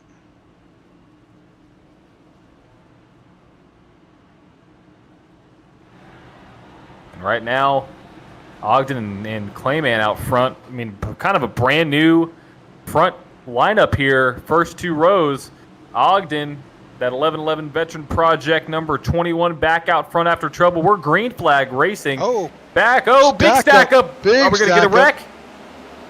No wreck, but probably a lot of unhappy drivers. Yeah, not a lot of happy drivers right now. Mike Slatker got tied up in that one. His front end is all damaged up.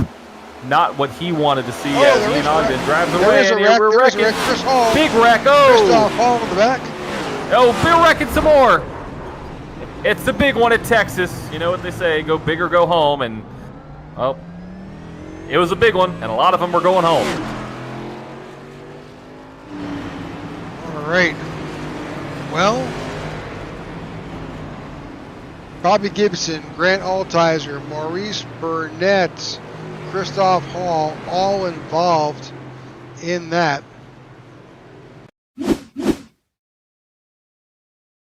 Try to get behind the 44 here.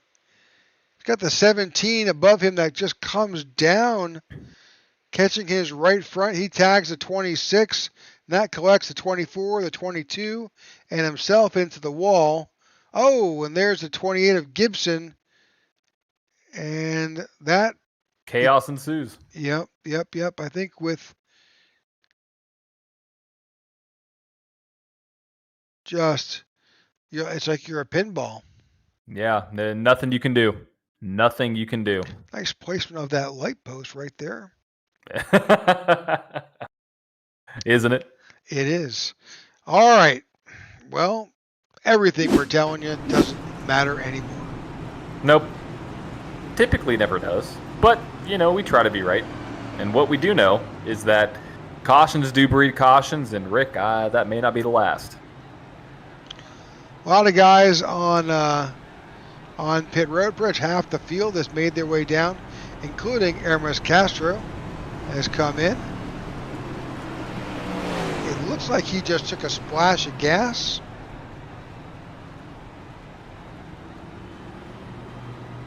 He might have. That was only a 4.5 second stop, so that is a gas and go. Most of those who have pitted have just taken on fuel. A number have taken on tires.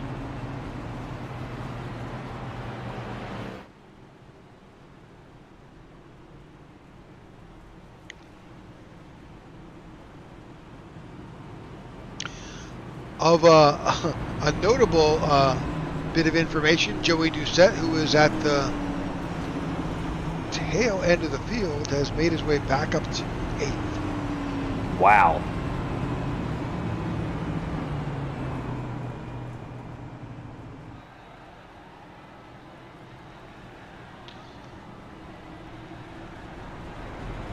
So he'll have the 25 just to his inside on this restart.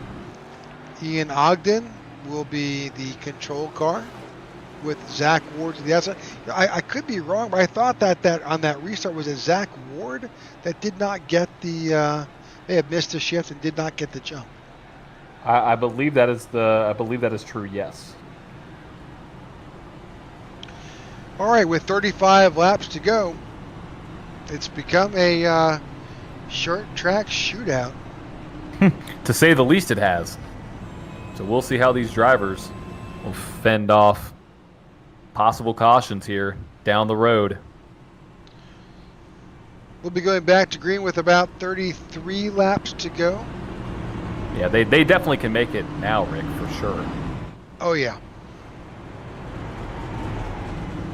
Although Ian Ogden, I'm a bit concerned. He pitted last on lap 101.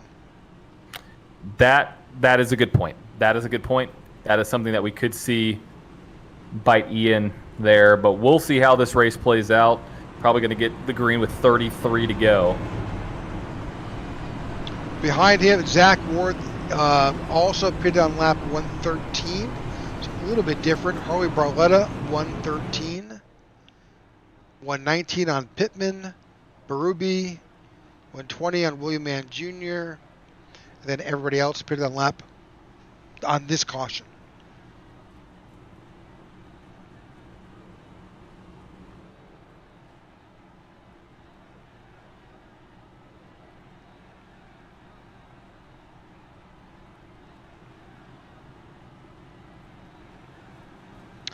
All right, lights are out on top of the pace car. You've got two 11-11 cars, nose to tail on that inside. The 21 of Ogden, the 81 of Barletta. To Barletta's outside, you've got the 29 of William Mann Jr., also an 11-11 driver.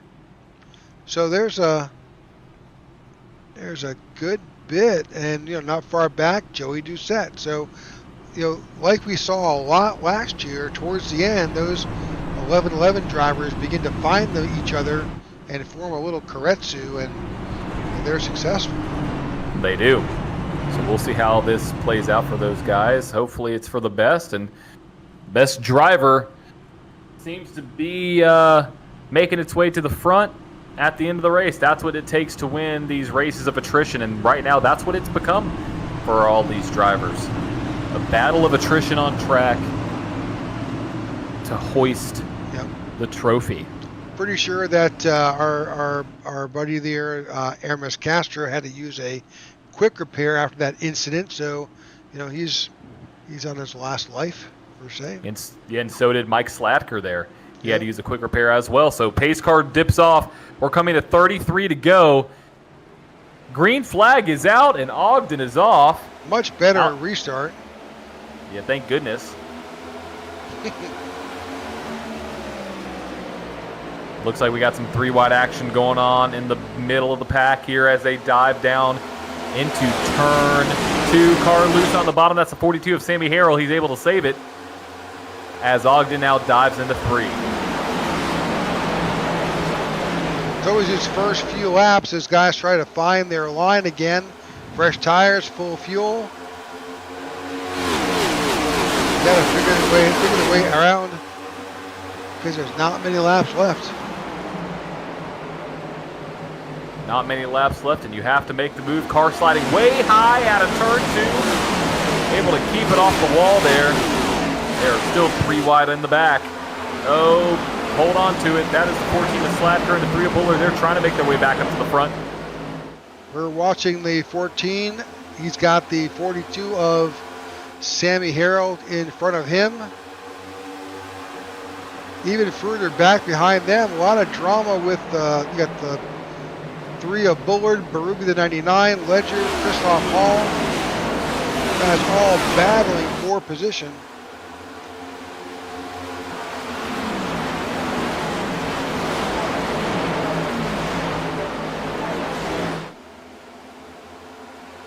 Battling for position now with 30 laps to go here in tonight's event. Watch out, the 7 of Zach Ward right there. Just caught that bumper with Ian Ogden.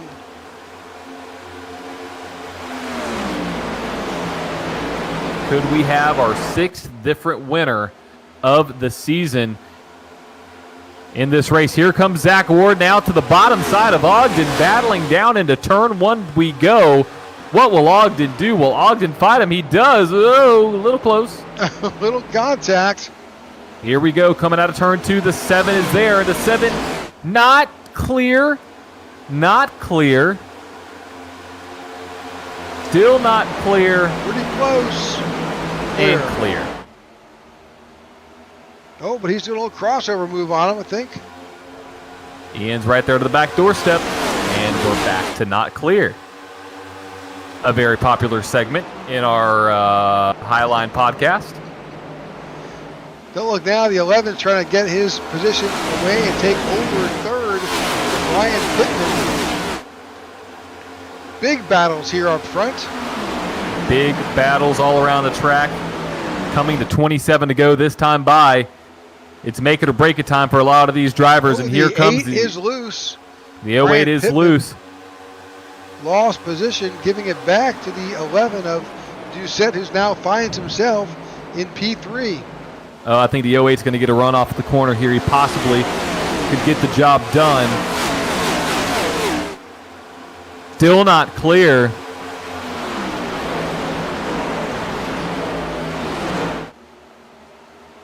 They're still battling for the 3rd position.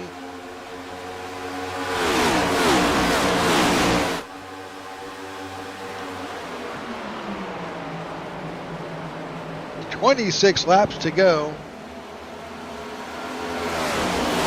You know, they're just running different lines, and sometimes that 11 gets a better run on the 8.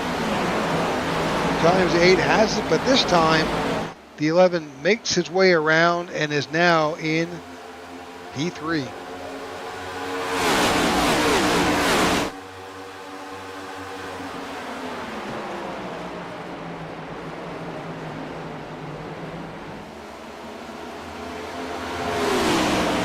Here we go. The 7's there. Can he get to the bottom? I think he can. Battle for the lead is on. 25 to go. It's a shame Ogden has got to stop. 25 laps to go. He still has to go in. Can he make it or no? I don't think so. Well, could he pull a Justin Allgaier maybe? Who's the car all the way up in the top side? Is that who in the world is that? That's an 1111 car. Is that the 81? I think it is. Barletta. That's Barletta. And look who's right behind him, Mr. Castro.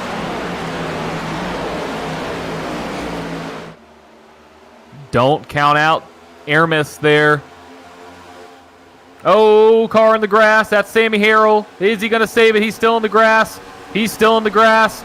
He's going to come back up on the track. No, he's not. Smart. Oh, yes, he did, but he's still holding it. 11 sideways, and new leader is Zach Ward.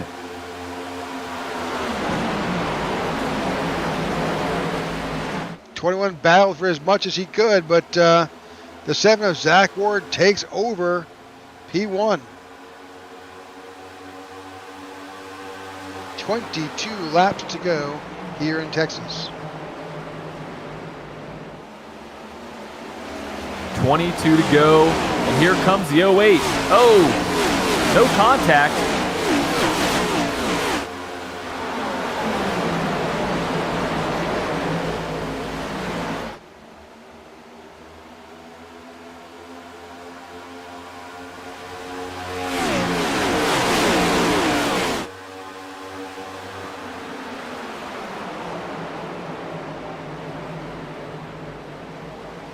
So Zach Ward pitted last on lap 113.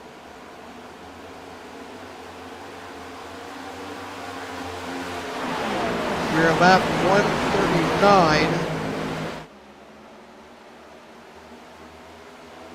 26 laps to go. Can he go 46 laps? I don't know. We have a bunched up field here in third on back there, Rick. We need to take a look at that. We have Uberpacker, Barletta, Slatker, Mann, Ledger, all in a jumble.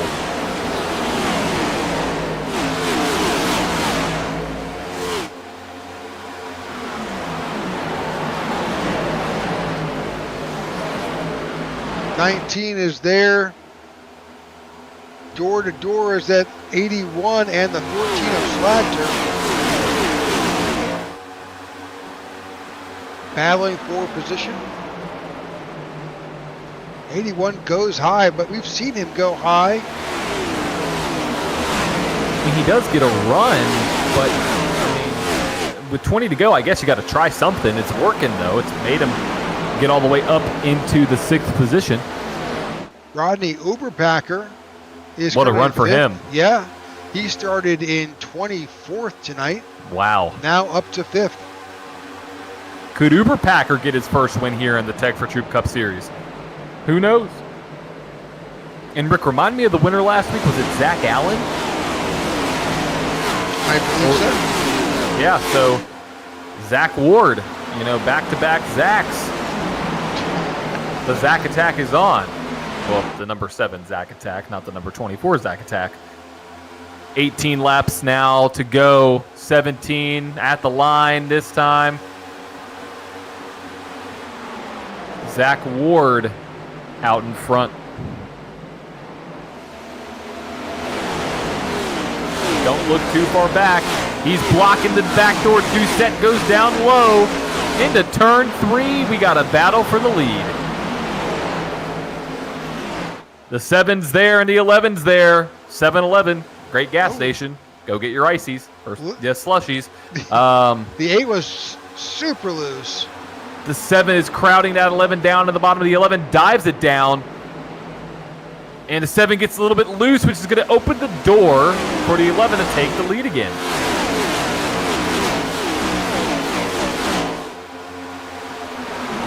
The 8 is right there, just kind of nipping at the heels of the 7.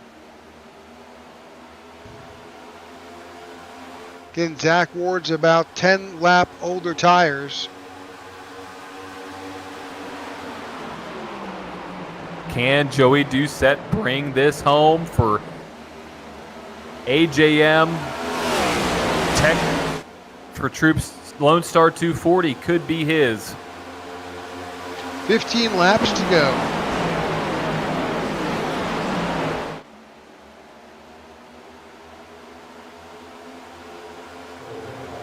Donna. And I hear the shark. That 25 is moving up, is now in 4th. Castro is there. You know, after last week, he desperately wants to get that win. He hasn't won this season, I don't believe, Rick. I don't believe he has either. Yep, previous champion hasn't won. Second most race wins last season with Joey Doucette, hasn't won.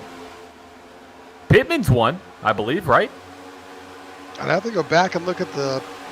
You know, we don't have a graphic for that. We could get a graphic of who's won.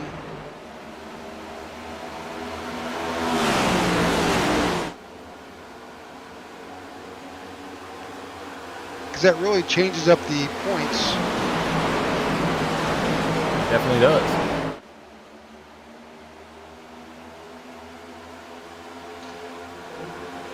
Next week will be our 7th event.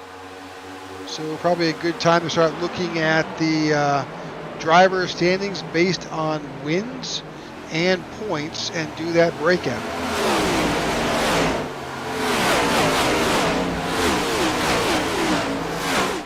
Here's the winners this season so 25 far in order. Making a run. Here we go. Castro and Doucette. We saw these guys battle. Oh, don't spin him. That was definitely a pass in the grass a little bit. Here comes Ryan Pittman down to the bottom side of Doucette. That's the 7. That's the 7. Oh, that's the 7. Zach Ward. I can't keep track. Well, looky sure there. Who's there's out front? Some damage to that that 11 with that incidental contact with the 25.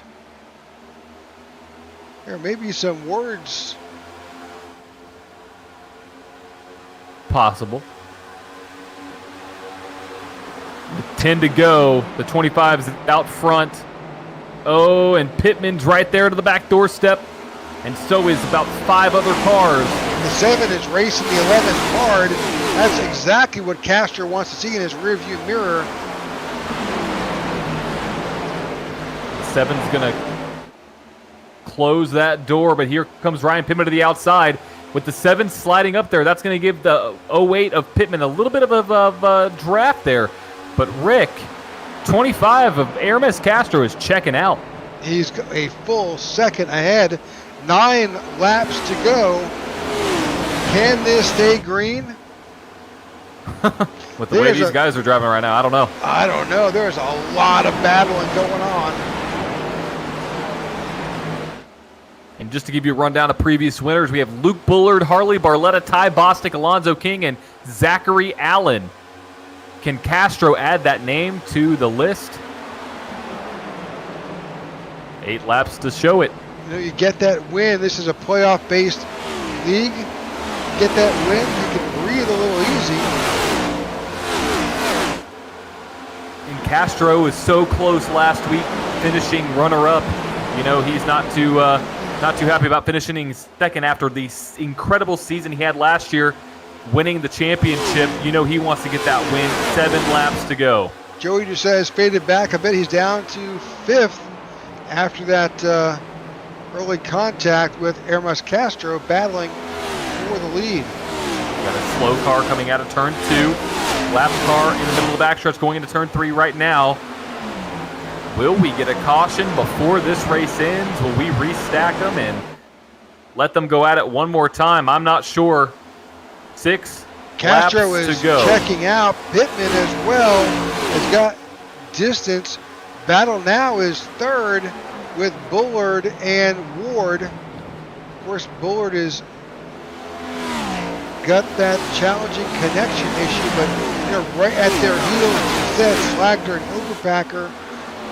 Third, fourth could be anybody's game. It could be one little slip up by the 25, and you have a bunch of hungry dogs behind him. 5 to go when Castro hits the line, and that gap is slowly growing about a tenth a lap right now, Rick. So Castro definitely has the better tires, and we'll see how he fends off this 08 machine.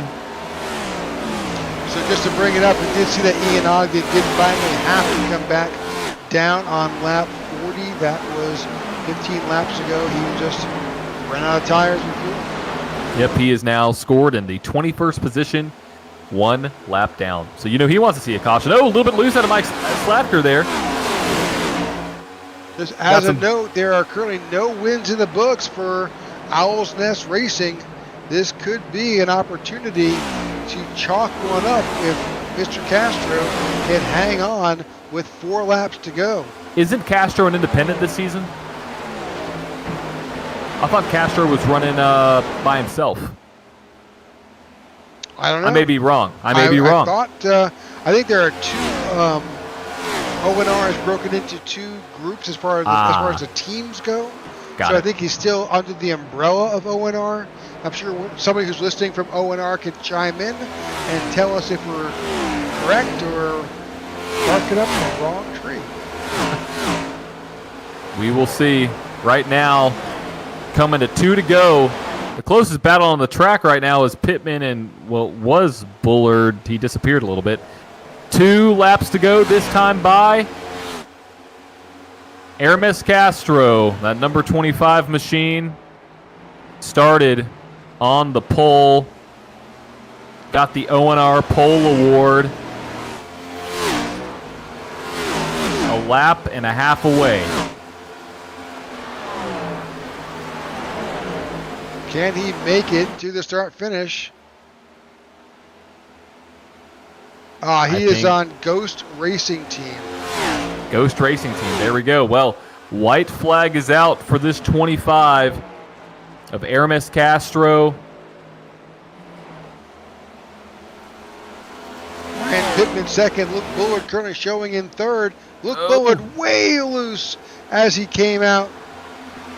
We got major battling going on in the back, but they are no match for the 25 here tonight.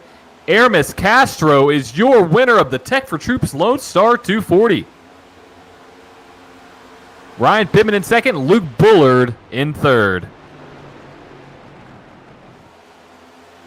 Looking back through the field. A lot of battles for position. Another great race here with these guys.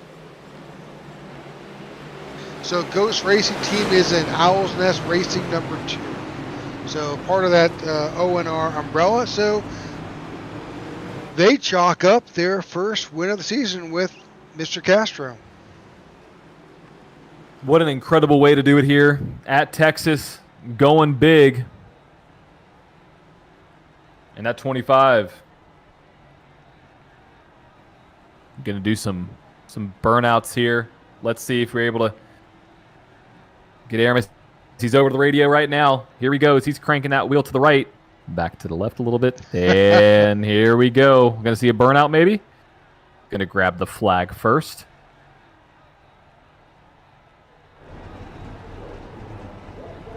Or he's just going to do very polite circles. He's trying.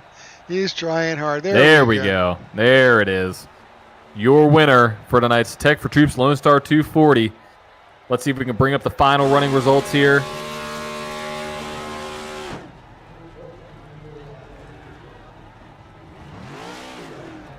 Your winner, Hermes Castro, out of Ghost Racing, powered by O&R, with Ryan Pittman in second.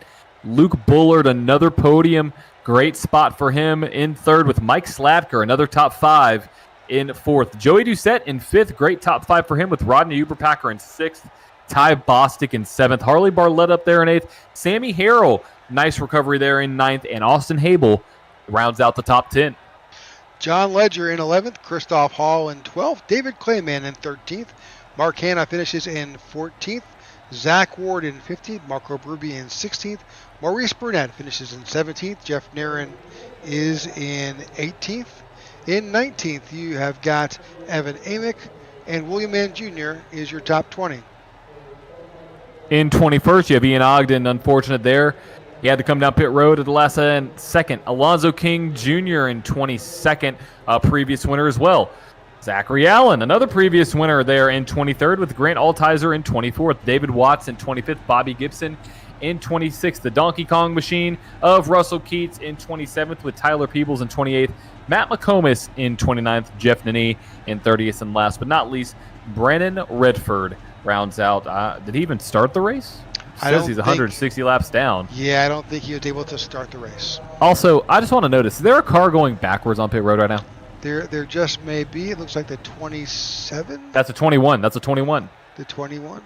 Can we tune in to that car really quick? We can. Well, he's pulling either a Kyle Busch or a Lightning McQueen. Something. Days of Thunder. He only had reverse. He only had reverse. Rick, I told you this race was almost a spitting image of the Coca-Cola 600. We had a pass in the grass. We had some very intense racing with a few drivers and a car going backwards like Kyle Busch did. So, you know what? Call this the mock Coca-Cola 600 at Texas / Lone Star 240? Maybe so. I don't know. All right, so let's go ahead and talk to Luke Bullard. Let's bring Luke Bullard into the broadcast booth. Luke, congratulations. You survived your internet connection. Man, it has been a struggle. Yep, you can hear it now. You're still breaking up a little bit in your communication, but hey, P3 is not so bad. Yeah, I'm happy with it. We'll take it.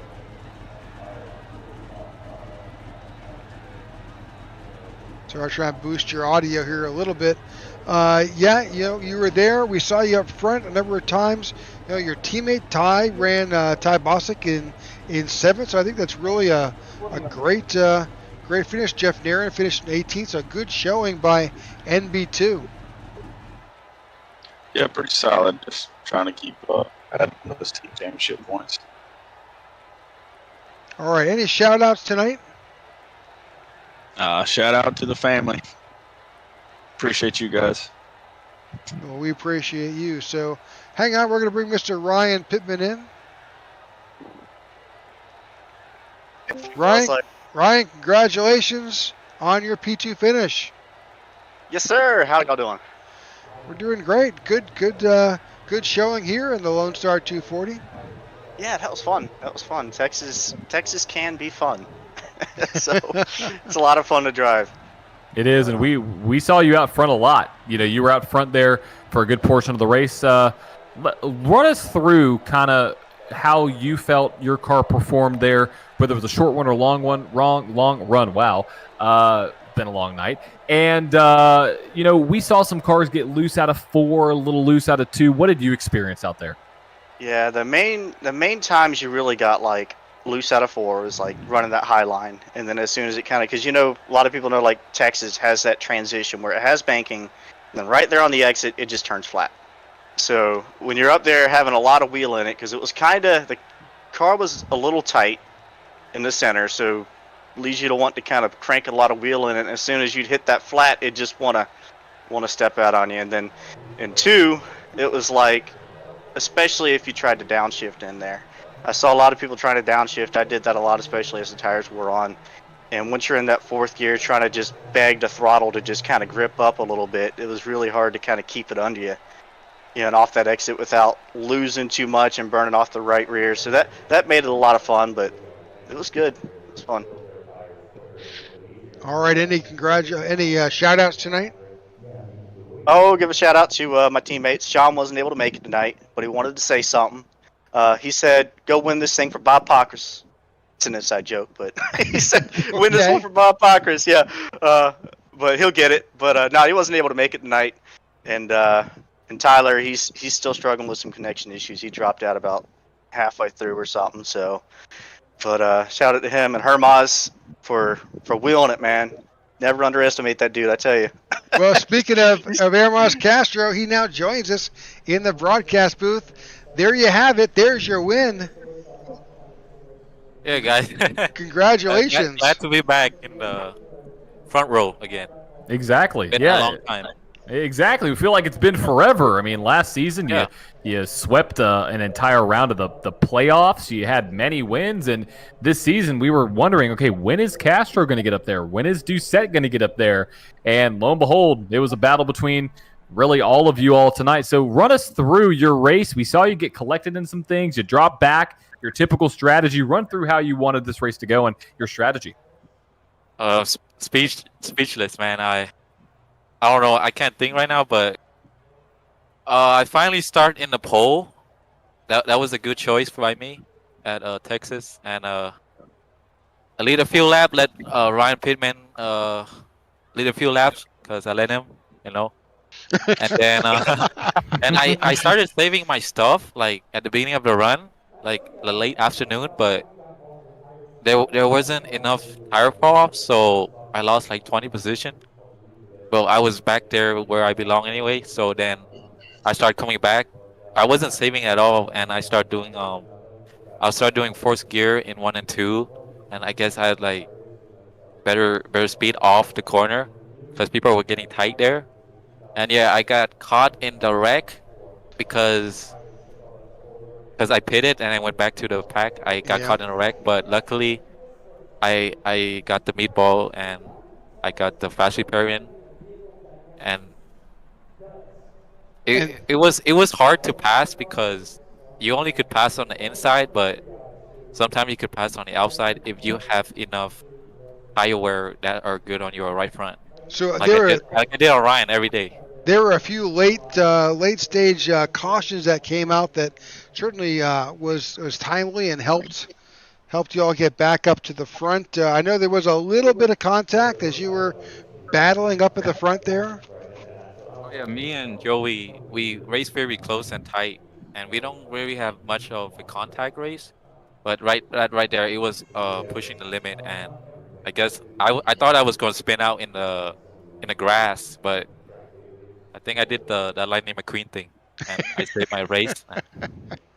Yeah, give props to Joey. He was up there. He has a tough season, and I know he could get in the top 4 one day. You got it. All right. Any shout-outs? The top 5, Luke, Ryan, Joey, Ronnie. Ronnie got 6, my teammate, and to my teammate again, Marco, and my team owner, Jerry Botto, and Owl's Nest Racing. I'm in Ghost Racing, but it's sponsored by Owl's Nest Racing. Well, congratulations on your win tonight. We certainly appreciate all of you guys and your great racing tonight. We certainly thank you for that. Looking forward to next week, John. You've got some time off next week. I'll be joined in the booth by Jeff Nini, but we will be at Worldwide Technology. Right? Is that our next track? That, I believe, is correct. Let me check my sources right now as we speak. Schedule. Yes, Worldwide Tech, 144 laps. That'll be a very interesting race. And the week after that, we go to Chicagoland. So wide array of tracks here coming up. But Worldwide Tech should be a fun one. It sure, absolutely, especially with these guys. All right, well, that pretty much wraps up our Lone Star 240 here at Texas with the Tech4Troops Cup Series. Your winner, Mr. Hermaz Castro, Ryan Pittman in second, Luke Bullard in third. Thank you for tuning in.